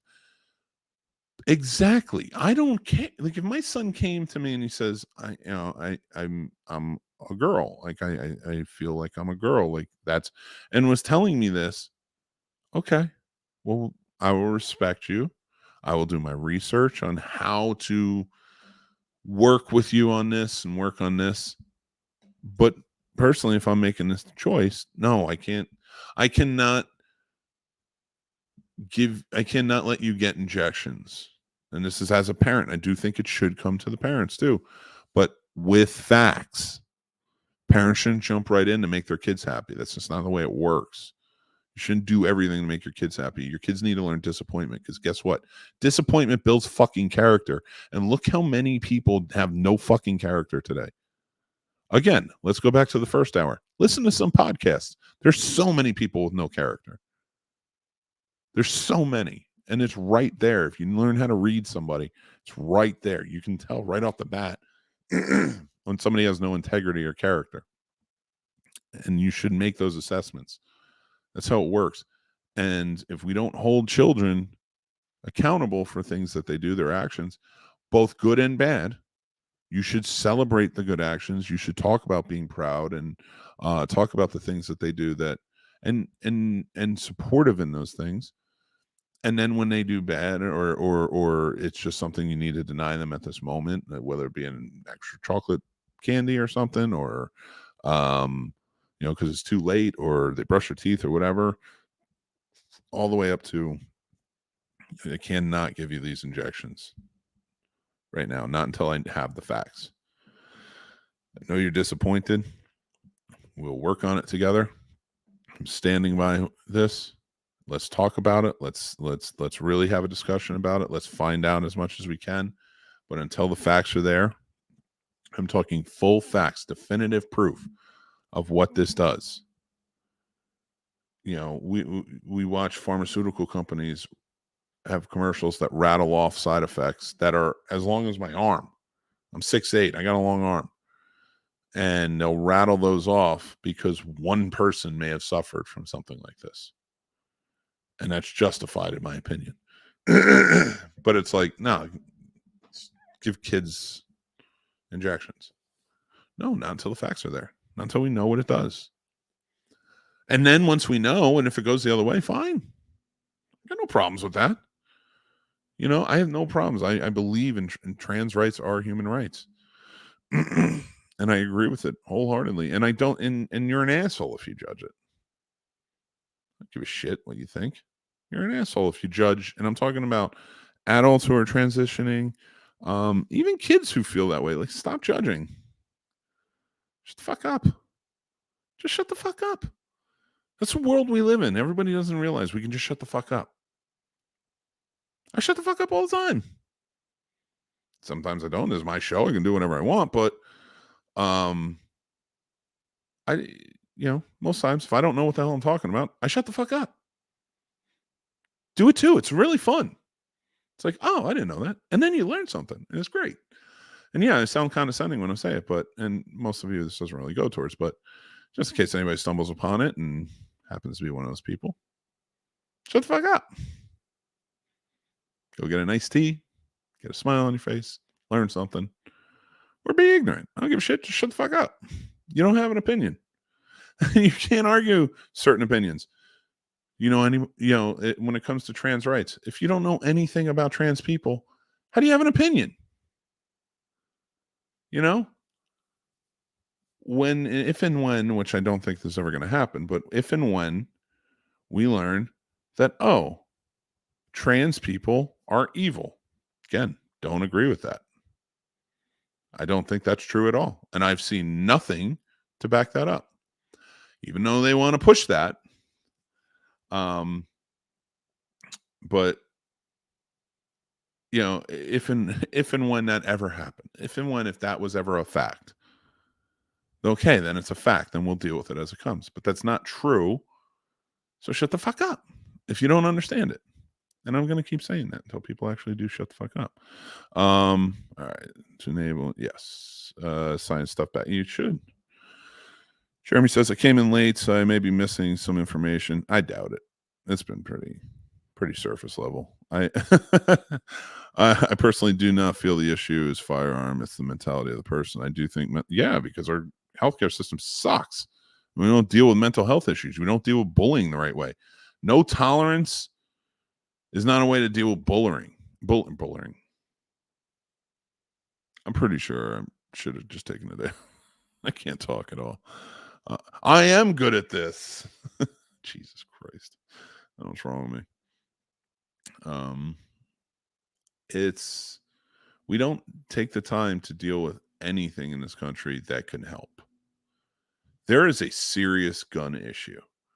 The way people obtain guns in this country, you are delusional if you think that it works. It doesn't. We need stricter registration in this country for and background checks and everything else, as we should. Just like we should for driving, just like owning a gun in this country is a right, but it should be a right for the people who do what they need to do, not just I get to own this. It's not a rock. You can't walk down the street, pick it up, and it's a natural thing, and you're like, I own this rock now. This is my rock. Like, no, it's not how it works. These are manufactured things. They are deadly. Their intent is to be deadly, no matter what species you're using it on. The intent is to kill with it. And yeah, you may be using it for protection. You may be using it for hunting. You may be using it because you're a maniac. But that's what it is. And that's the facts. And I'm tired of people trying to argue loopholes around it. We need stricter laws. That is what it is. We need them. It's desperate. And those stricter laws will help law-abiding citizens, the good people who buy guns. If you got nothing wrong, and no, I don't think that every mental health issue should be picked apart. I'm not saying stricter like, well, if you suffer from anxiety, you can't have a gun. No, I suffer from anxiety, and I think I'm logical enough where I could own a gun. But if somebody wants to go and do something, they're going to find one. They're going to find one somewhere. I don't disagree with that fact. But they are buying them. They are. That's a fact. They are. Some are, some aren't. But they're happening so much lately, a lot are buying them. And we need to get on top of that. Now, do I have all the answers? No, I don't have all the answers, but I do think that it deserves more of a conversation than thoughts and prayers, and it's a mental health issue.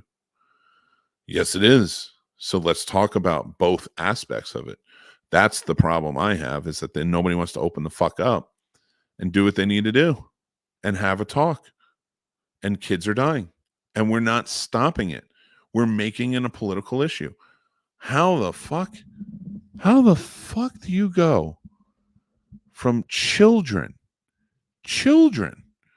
and this has been happening way too long. And I'm not saying any one child is better than the other, but like when you're kindergartners and this is happening and you're making it a political issue, well, fuck your political issue. Fuck you too. When it's high schoolers, fuck your political issue and fuck you too. I don't give a shit who you are. And I curse. You know why? Because I'm not the fucking president. And you know what? I'm not even against somebody, stepping into politics and maybe telling some of these people, shut the fuck up. Maybe that's what we need. We always talk about we need tougher. Well, then why don't we have it in there? And I'm not sticking up for the Crypt Keeper or anything, but I remember when Joe Biden would just told Trump, just shut up, man. And like everybody's like, well, that's not presidently. And Trump was? Every fucking president, like nothing fucking Bush said, was coherent. So is that presidently? Like Bill Clinton, God knows Bill Clinton, is that presidently? My point here being, we're picking the wrong people for these jobs. We're picking the loudest people. We're not picking the right people on both ends. Hate to break it to you. You can stick by your Marjorie Taylor Greens. You can stick by your Donald Trump's, DeSantis. Come on, man. We're not picking the right people. Picking the loudest people because we don't care. Because that's what it ultimately comes down to. It doesn't affect me personally. And until it does, I don't care. I'll say I care. I'll have an opinion, but I don't care. It doesn't affect me. And then when it does affect you, God forbid it personally affects you in some way, then you scream the loudest, why aren't you listening to me? And that is the hypocrisy that we live with in this country, and that's why we end up with what we have.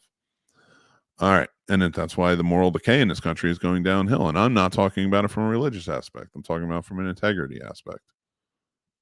There's decay. Need more Atticus Finches in office and less fucking idiots. Let's go on. Let's see what we got. Yeah, no, we talked about that one. Want to stop school shootings, secure them more. That's not just the answer. That's not the only answer.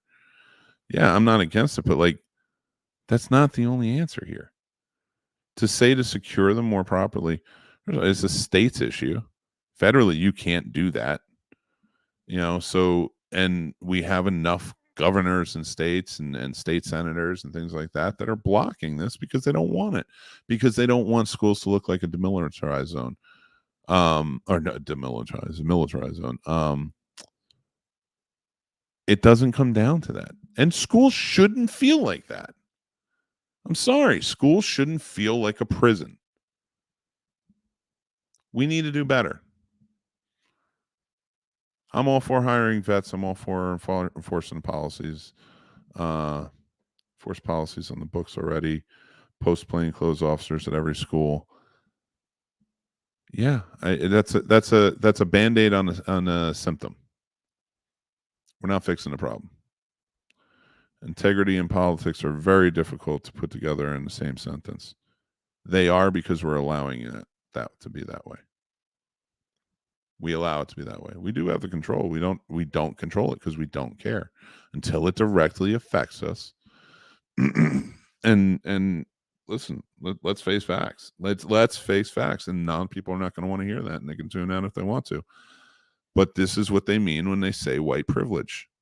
And the reason it's white privilege right now, and the reason we're saying white privilege, is because right now white people have the most privileges in this country. Now, you tell me how much you suffered. I can tell you how much I suffered in life and the hardships, but that's not what that means. It means we get preferential treatment for the color of our skin, and we do. Anybody who disagrees with that clearly isn't paying attention to the facts. Maybe you didn't get preferential treatment at your church or at your job, or at, you weren't first in line at Disney or whatever else. It's maybe you didn't get preferential treatment in certain areas, but in this country, there are things that are afforded to us differently than other. And we're seeing it. We're seeing other groups be marginalized, be treated certain ways. And that's just how it kind of is. And we deny that because it doesn't directly affect us. It is. And having it not directly affect us, and then having that stance where it's like, I have an opinion, but I don't truly care to change it. And I'm not putting it on any one side or anybody else. This country, people, individually, could I be doing more? Sure. Do I have to compartmentalize? Yeah, to keep my mental health straight on a lot of things. Absolutely. Or else I would crumble under the suffering that so many people are going through. Empathy is a hell of a drug. Agree with you. As for the guns and bars, technically a VA law states you can carry. Yeah, it does. But it shouldn't. Carry and sit at a bar and imbibe. However, you cannot be intoxicated. Highly frowned upon, sure, but not illegal.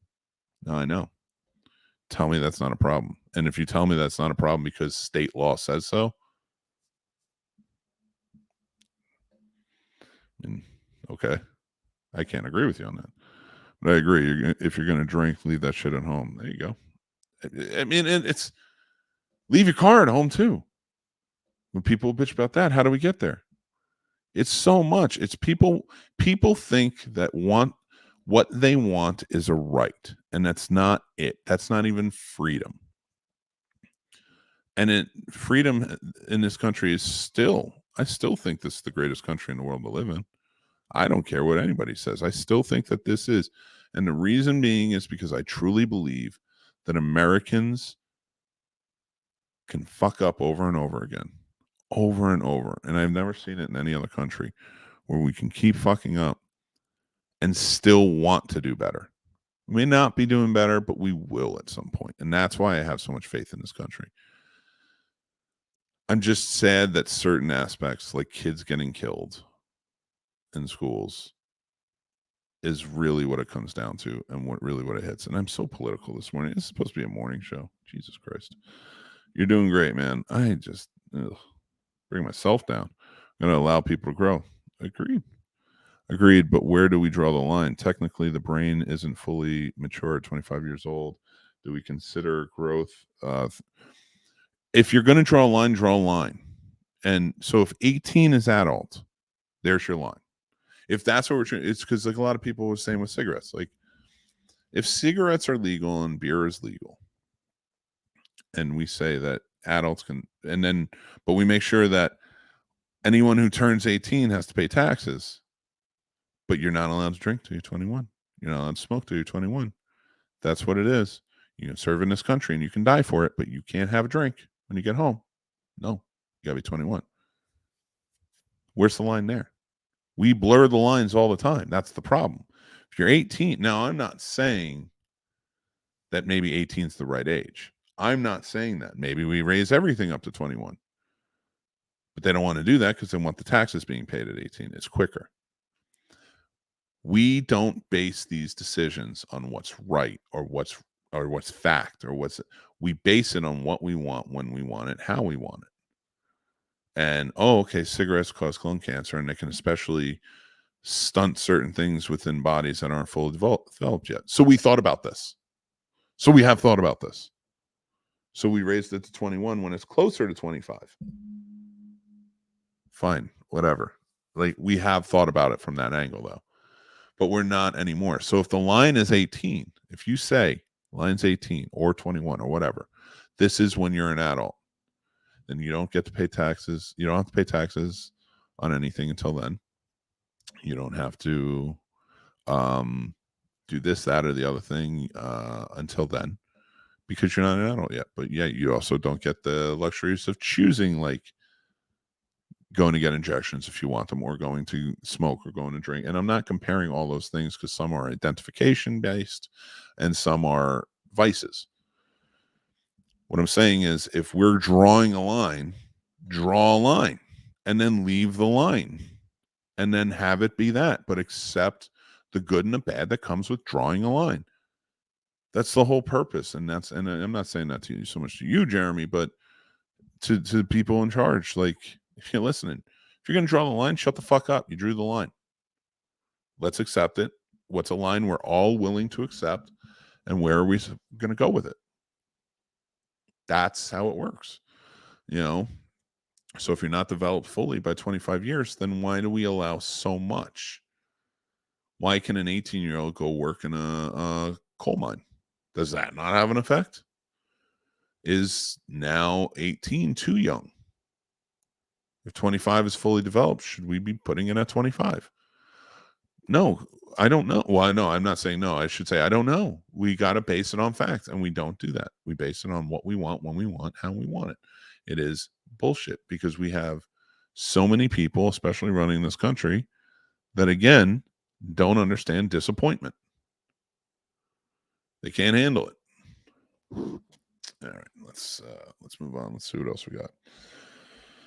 I missed that comment. My apologies. Yes, it's a model, not an assault rifle. Yeah. Again, I don't think you should call them assault rifles, and rifles don't need to be banned. I'm not about banning guns, but I am about responsible gun ownership. And guess what? Carrying it, whether it's state law or not, in a bar where you're going to drink, even if it's one, should be illegal.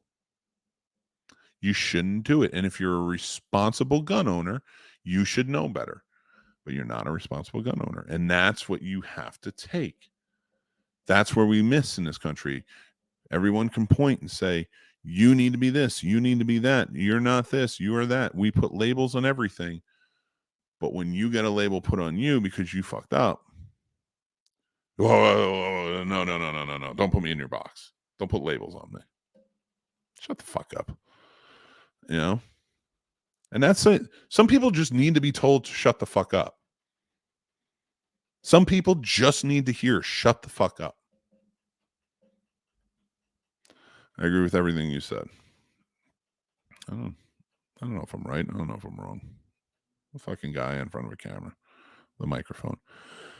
Unpopular opinion: young child is not the decision maker on I feel like a girl, boy, opposite sex, so I want to change it. This is not just because it's the new cool thing. I don't know that it is a new cool thing. I mean, all right, so let's just base this on speculation. Let's just go speculation now because I don't have the facts. So speculating. We've all accepted the fact that homosexuality has been around for a very long time, since the beginning.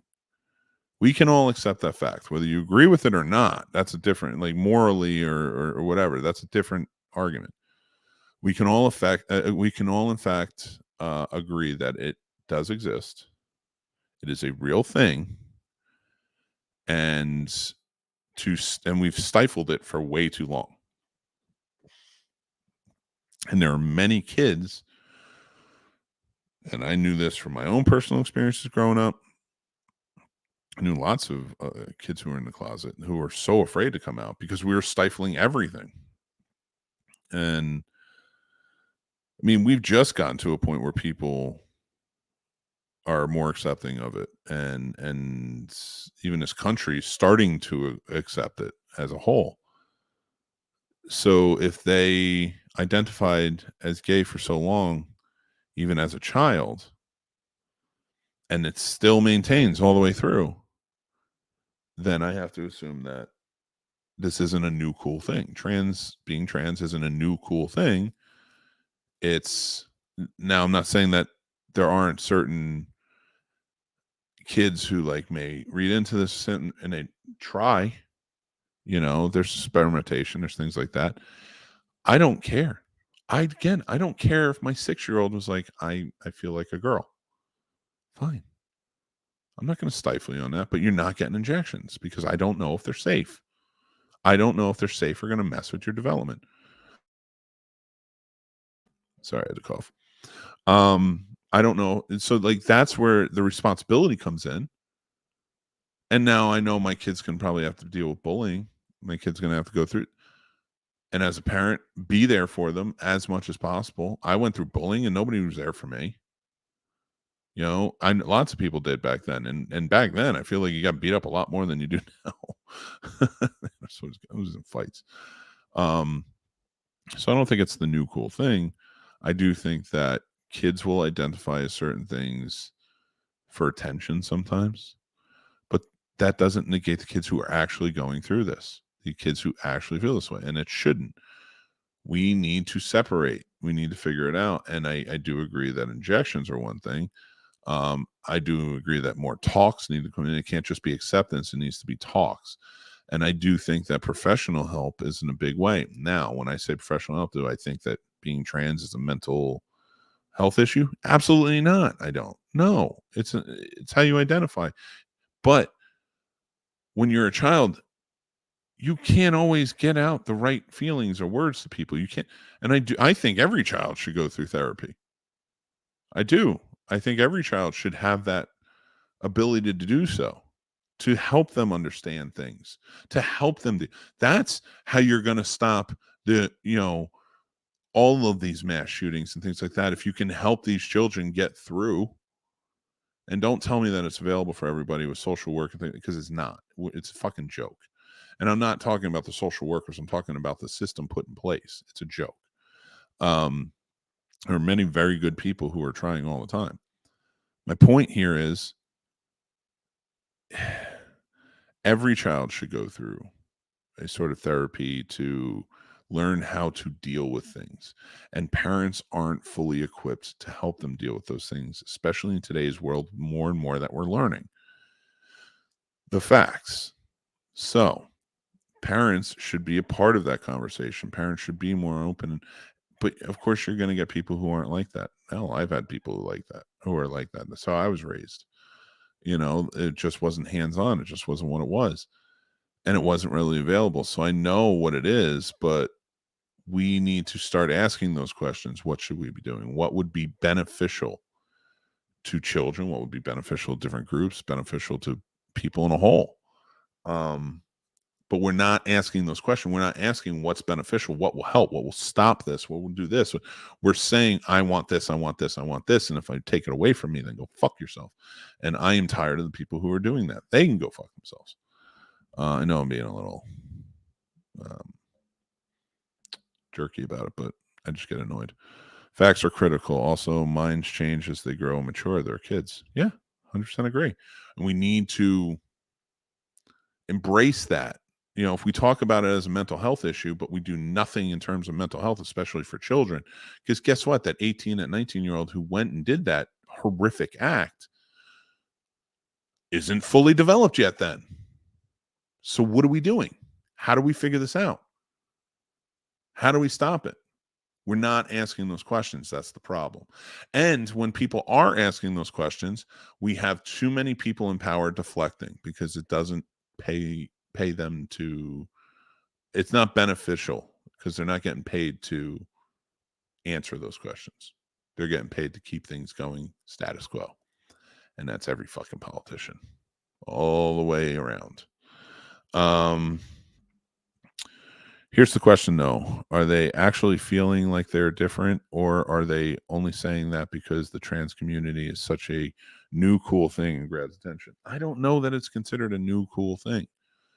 I think it's something that opens up, and I think there's a lot of questions when you're young.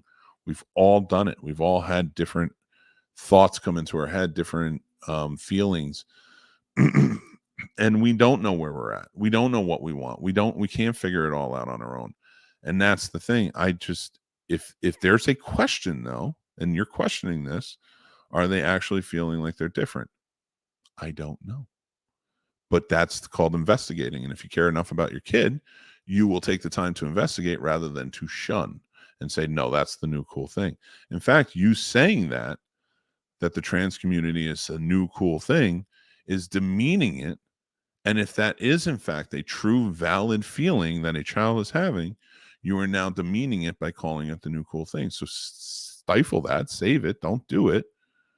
And then just stick with the first part, which is, are you actually feeling like you're different? And then you can go into, is this for attention? Do you need something from me as your parent? Do you need something from me as your teacher? Like, what is it that I can help you with? Now, if it's actually transitioning and doing those things, and it is something, we can figure that out. Again, therapy is a big help. Find people who can help in these situations. If you're dealing with PTSD, you're not going to go to a therapist who doesn't deal with trauma. They're specialists. Find them. Find trans therapists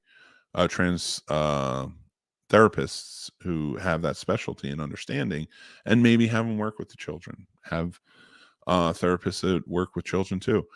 See, I'm not a man of God. I hate religion. I fucking hate I love Jesus. I shouldn't say I'm not a man of God. I'm cool with God. Love God. He's the man. Jesus, awesome. Love your teachings. All about it. Fuck your Bible. Fuck your religion. Fuck all that shit. Because it's all man-made, manufactured bullshit. And it shows more and more because we are acting less like Jesus and we're acting more like whatever the fuck I want is what I want. And that's what pisses me off. I'm fine with spirituality. I'm fine with faith. Get it? I will never take hope away from anybody. But your religion is bullshit. Now, community, I do agree with. And I'm okay with a religious-based community. But that religious-based community cannot be an echo chamber. And that religious-based community should be practicing what they're following, the preachings of the following. Like if it's Jesus that you're revering and God that you're revering, Stop interpreting the Bible and start treating it like that. Now, I don't want to get all into that. The only reason I say that is because I don't agree with any of it. And I have a therapist for about 4 years now who is very much a man of religion and a man of God. We have very differing opinions on things. But I trust his opinion, and I trust his opinion coming from both wanting to deal in fact, having a know-how of what he's practicing, but also he brings a sense of his identity, which is stooped in religion. A lot of it is, and it's a differing opinion from mine in certain ways. And I like to hear that. I like to hear what those are and those things. So I may not agree with it, and I may hate churches. I may hate the Christian churches and religion in a whole, and that's not just Christian. That's all of them.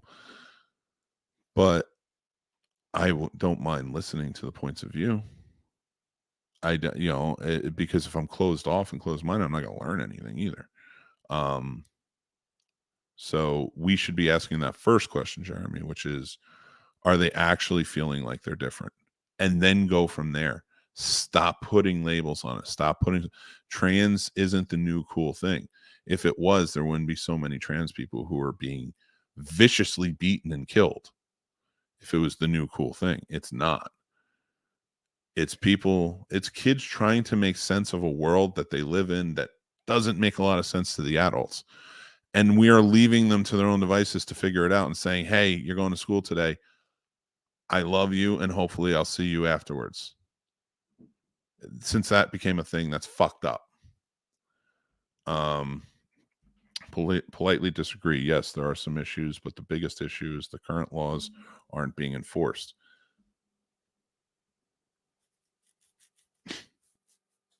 Yeah, you're right. They're not. Lots of things aren't being enforced on all sides. That's the point.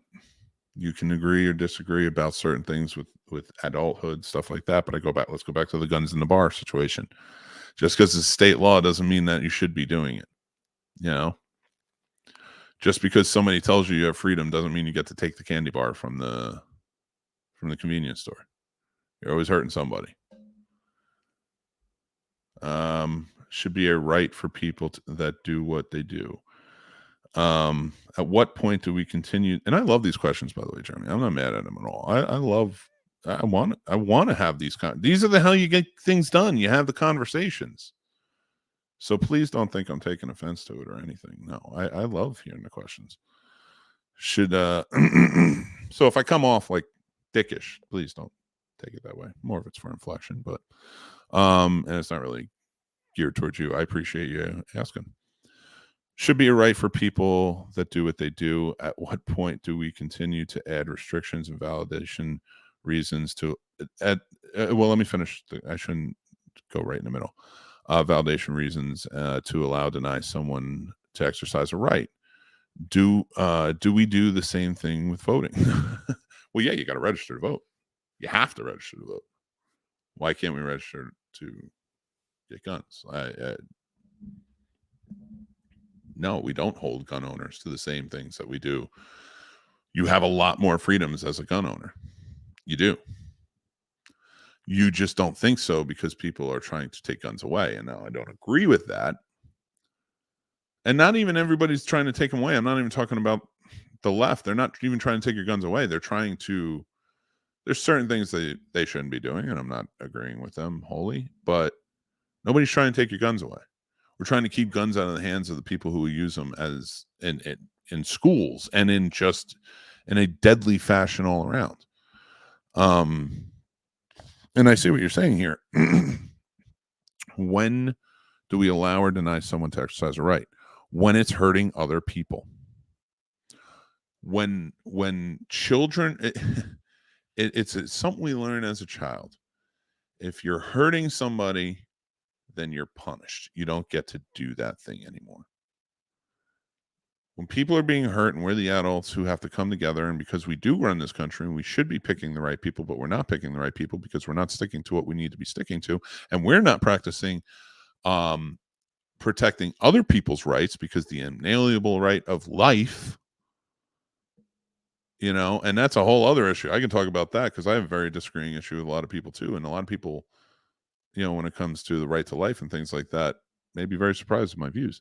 So my point being, when we can go back to exercising people's rights when they've earned them.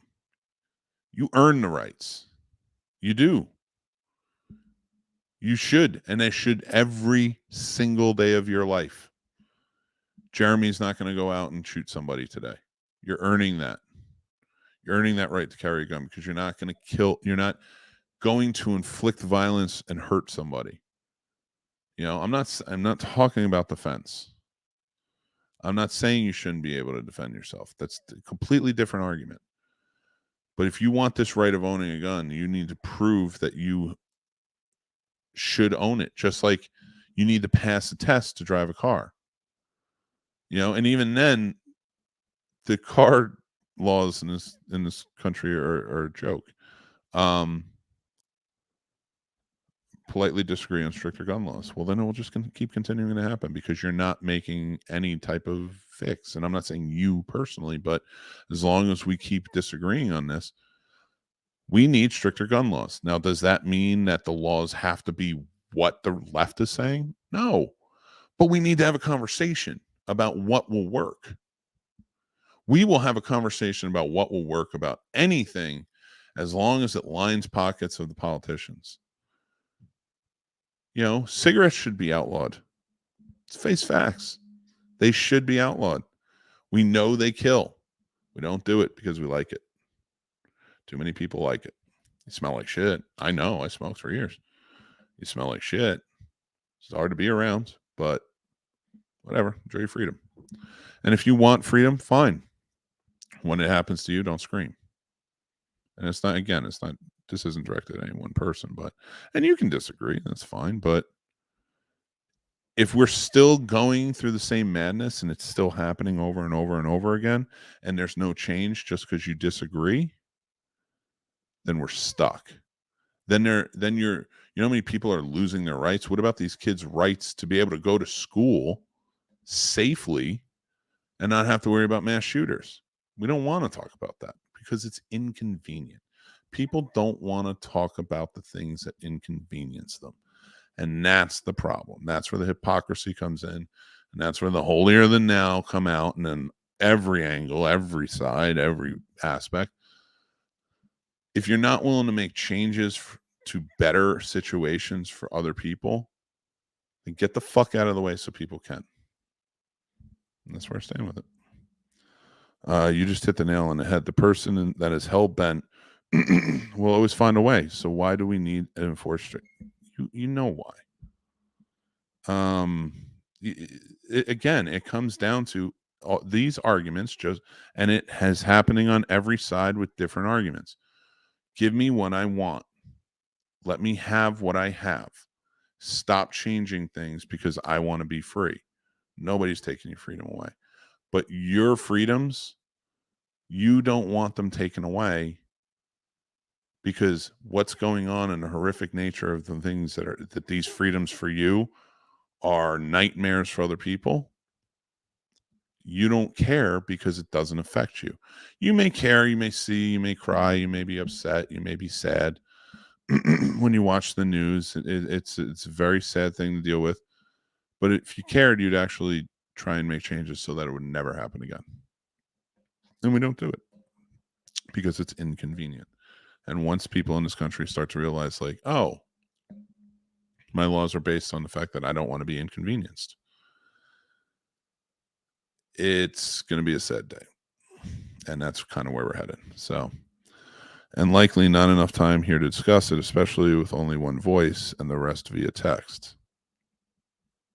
Okay, come on.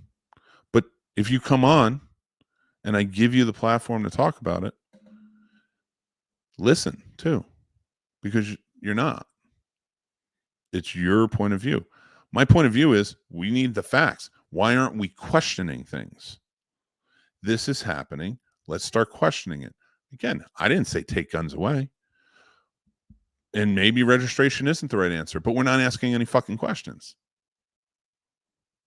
if we're not asking any questions whatsoever and nothing's changing, your way doesn't work. It doesn't.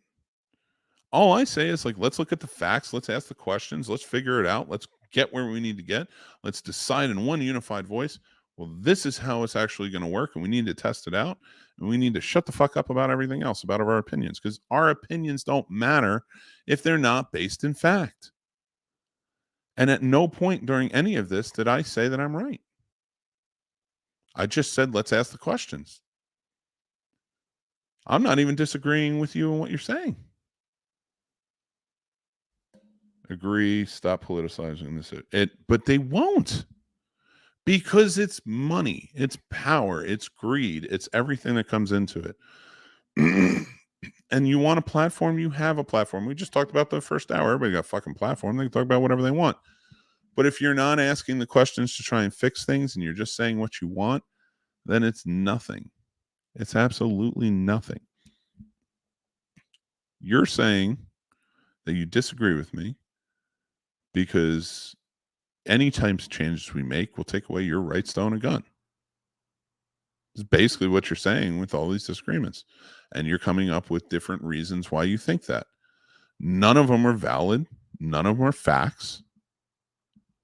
You know, other than the Virginia state, you know, saying that you can conceal carry in a bar, but you shouldn't be drinking. Okay, well, if you're going into the bar to take a piss or get something to eat, that's fine. Conceal carry. But primarily, you're walking into a bar, you are going to be drinking, and you should leave it at home or leave it locked up in your car. And then your car locked up so that way you don't drive it because you're drinking. But we don't give a shit. We don't give a shit. That's the only fact I see right now, is that we don't give a shit. Again, it's about convenience, and people don't want to be inconvenienced. That's what it comes down to. And until it directly affects you or somebody, and this is to everybody, until someone that you know is killed, you know, hopefully it never happens. Hopefully you never know a child, especially in a school, getting killed. But until that happens to you, you won't have a straight up opinion. You'll say, that's bad. That's a shame that happened. But I'm not going to try and change a thing because it's inconvenient. Let's see. Got to bounce. Meetings back to back. Love the show as always, brother. Thanks, Jeremy. I appreciate you. And I'm okay. I'm always fine with suggestions. And Jeremy, I'm just giving you some shit, but I love you, buddy. And I appreciate you coming out. And I appreciate differing opinions. I'm completely fine with it because that's the questioning. You should be asking these questions. And you should be asking these questions based on your belief system, but it should always come back around the fact. Okay, the fact is, people are getting these guns. People are shooting up these schools. People are doing this. How do we change it? What needs to change? Kids, okay, how do these injections affect kids? How does the transgender community and the kids who are identifying as that, how does this affect them, and how do we help this? How do we do this? What do they need to help them completely figure out or come to terms with what they're going through? Ask these questions, find the answers. We don't want to do that. We want to put all our place in Jesus. I have some faith in this country, but to an extent, because I see how people who look like me are still treated. I have nothing to say to you about that other than it is disgusting. And I've had eyes opened by having conversations and asking questions. I think once we outlaw questions, which happens, and a lot of people who feel like they can't ask questions about race to people of other races. There are people who, and like, if you can't ask those questions, or you're like, well, you shouldn't be asking that, or you shouldn't be doing it. Once you outlaw questions from being asked, or you put it as not outlaw, but you know what I mean? Not really a law, but you try and like stifle that. You're doing your own self a disservice. You're doing your own, not agenda, but belief structure, or no, what's the word I'm looking for? not agenda, but like you're what you are on the side of fighting for, your own. Jesus, I'm losing my mind today. Your own cause. Let's go with cause. Your cause is going nowhere if you refuse to answer questions. And you definitely are not going anywhere if you refuse to stop trying to get the answers to your questions. So ask questions. I have no sound? Have I not been talking that entire time? I mean, people are still answering, so if you can't hear me, please let me know. Can you guys hear me? Somebody let me know. Well, I see, Mick, you are on a big roll this morning. This is a continuation of the Perfect 10 Xmas show. No. George, I love you, buddy. But I come on that show. Actually, if I'm being honest, and I'm going to be... Okay, you can hear me. Okay, thanks, guys. George, I'm going to tell you, your show is one of them. There's a lot of shows that either I refuse to go on or I don't like going on because I don't like the character I've been made to play. And I've seen it. You're good about it though, because you're very sweet and you're very kind. You don't do anything mean. Like, so I would still keep going on your show. I do like that fact. But there are other shows where I'm like, yeah, I've been on there and like I want to talk about movies, or I want to talk about the geek stuff that's going on, or I want to talk about whatever the topic is on the show. And for some reason, it became the Mick Manhattan on a lot of shows. Like, let's needle Mick. Let's get a rant out of him. Let's push him. Let's do. And now it's not a conversation. You just want me to put on a dog and pony show for you. And I've done it. I've done it for years. But then I just stopped refusing to go on. I was like, if you're going to tear me down because of jealousy or whatever, and there's quite a few shows I could happily rattle off that do that. And it's disgusting. I'm sorry, it is. Like, even if you didn't mean it, you're asking me to be on your show, whether it's to be as a friend, which I love doing. I go on Sturdy's show all the time. I don't feel like Sturdy invites me on a show to propel himself in any way. And even if he was, it wouldn't bother me, whatever, or to propel me and my show farther, which again is promotion. I appreciate it. And, you know, he does, and it's fantastic. And I use Sturdy as an example here, but like, you know, there's other people. You like how I'm all over the place, right? There's other people who have invited me on who will treat me like shit, and they try to get my goat, but I'm better at this than you because I work at it, and they never get me. But I don't want to come on your show. I'd rather come on there, smile, laugh, joke, talk about the topics, have a good time, even if we disagree. Like Jeremy, I don't agree with everything he's saying. I don't hate him. No problem with that man. I appreciate him asking questions. I respect it. But there are so many shows that just were like, well, we'll fuck with Mick. We'll fuck with Mick and we'll push him. And like, I have to play this character. And it's almost like I have to play an asshole type of character who I don't feel like I identify in. Like, I don't know. I always thought I'm not really an asshole. I don't think so. I know I'm gruff. I know I can be jokey, and I know I can be that, but like come off as an asshole. And it was so like I just stopped doing those shows. And George, like I do feel like when I'm on your show, I have to play a part. I have to say I don't always love doing that. You know, the bits are fun for a while, but that's why I just tend to stop doing shows.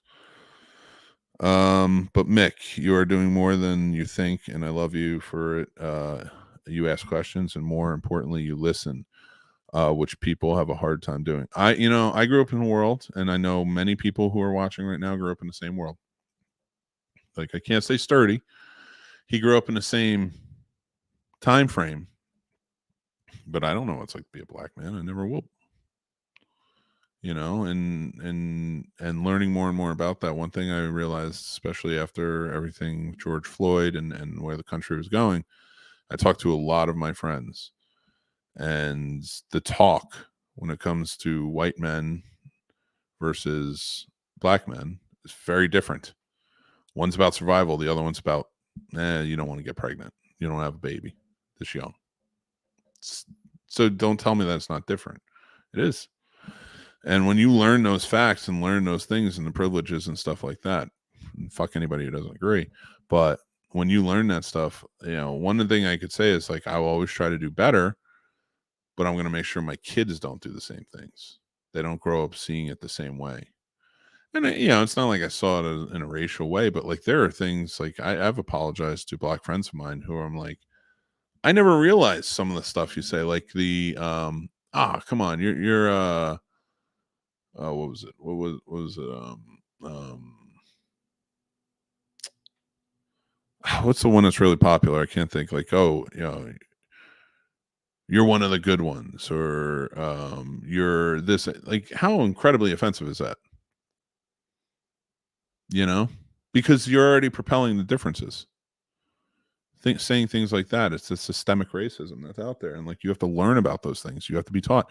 But there's so many white people now who are asking questions, and we're not just being told by black communities or people of color, or any people of color, but a lot by the white communities saying you can't ask questions like that. Well, how the hell am I going to learn anything? Got to ask questions to learn.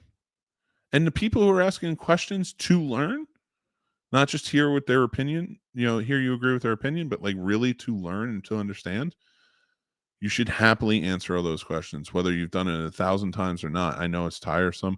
Or you can direct them to say, hey, listen, the internet's right there. Hey, read this book. Go do this. That will have your answers for you, or that will put you on the road to finding those answers. We don't do that. Okay, let's see what else we're going to. Okay, you guys said you heard me. I appreciate that. I love you on my show. Man, so much fun. Yeah, actually, I want to do the Popcorn and Pints one soon. I was thinking, I think it was May 13th, I was thinking, if you're available and you want to do that episode. I forget the double feature I told you. I remember it. I have it written down, but I forgot what it was right now. Yeah, I think it was 13th. So we'll get that figured out, sir. One of the good ones, I hate and heard it so much in my life from childhood to adulthood. Yeah, how condescending is that? But I'm going to tell you, I'm going to be honest. I know I've said it when I was a kid. And it goes to my point earlier of saying, like, and if I'm 14 and I said that, should I be punished at 41 for it? Especially if I've worked so hard to change my perception on what's going on in this country. And I really don't truly believe I identify as racist in any way, or never have. But there's a systemic racism, and until we understand it and we ask those questions and we figure it out, the only way you're going to get all the dominoes to fall is by knocking down the one domino. So if you answer one person's questions, then those person will find those answers too, and we keep going and go on and go on and go on, and then all the dominoes will fall. Hopefully, some may stay, but whatever, fuck them. But yeah, we need to do that, because that shouldn't happen. You shouldn't be hearing that, but not enough people know. May 13th, yes sir. Brewster's Millions and Friday Night. Oh, can't wait to do that one. That's gonna be a fun one. Yeah, I knew I had it written down. I just couldn't remember what it was. Two of my favorites. All right, it's 9:35. I'm not gonna go to 10. I think I'm gonna take off. If you have any questions, or you have anything you want to talk about within the realm of what we've talked about, or you want to talk about something fun, because it's supposed to be a pop culture show, but whatever, we got into it. Kids, I don't blame for saying stuff like that. They learned it from somewhere or someone. Adults, on the other hand, is another story. That's the fun part about kids. They can learn. They can learn even if their influence at home is rough. They can figure it out, and they can maintain. And kids, actually, one thing I love about kids is, as indecisive as they can come off and be, they can be pretty decisive about what's right and wrong if they're taught correctly. So, yeah, my first show back, and then we're going into hiatus. That's the best part. So let's talk about some of that stuff before I go. We're on a hiatus until June 16th. We're going to reformat the show a bit. With Casey gone now, I'm going to be working on Like I said, getting guests co-hosts, things like that. But I understand Friday morning is not always that easy to do it. I don't know if it's always going to be a 3-hour show. I don't know if I'm going to call this a 3-hour show or not. Or I might come on for an hour in the morning. I might come on for 3 hours in the morning. I might come on for 5 hours in the morning. I might do an all-day thing if I'm bored. We never know. We'll take it week by week, and we'll go that route. Also, because it's me now, and it's more readily available, if you guys are interested, I was thinking about maybe branching out and doing this more, like maybe lowering it from 3 hours and doing a daily morning show, or maybe not daily right off the bat, but like every other day or something like that, so we'll figure it all out. I'm going to take this time, focus on Carolina Fear Fest. I'm going to take this time, focus, get ready for AwesomeCon, do our main podcast show, hiatus on the other shows for now. Like, we're still going to have Did I Fix? We're still going to have 5 takeaways. We're still going to have all this fun stuff. So make sure you're here to be a part of it. Make sure you hit like and subscribe. It really helps go a long way, but we're going to keep going. I don't want to keep getting political like this and stuff. Sometimes I think the conversation is smart and it's fun. I'm going to have more of that. I'm going to invite friends of mine who are trans friends of mine who are going to come on and talk. I'm going to invite Black friends of mine to come on and talk. I'm going to invite politicians I know come on and talk. I'm going to invite other people from the other side that I may not agree with, either on the left or the right, to come on and talk. And let's have these discussions. Like, I see what Jeremy was saying. It's like, it's easy for me to sit at a microphone but it is my platform. I don't see anybody else jumping on and doing it, but I'm also willing to listen to you. That's the point. Listen, shut the fuck up, and ask questions when you can. But let's learn from it. All right. I appreciate everybody joining in today. Having a good time with it. Guys, remember, this is the last episode till June 16th of Snobnation Morning Drive Live Show. Stick with us. Make sure to follow us on social media and more.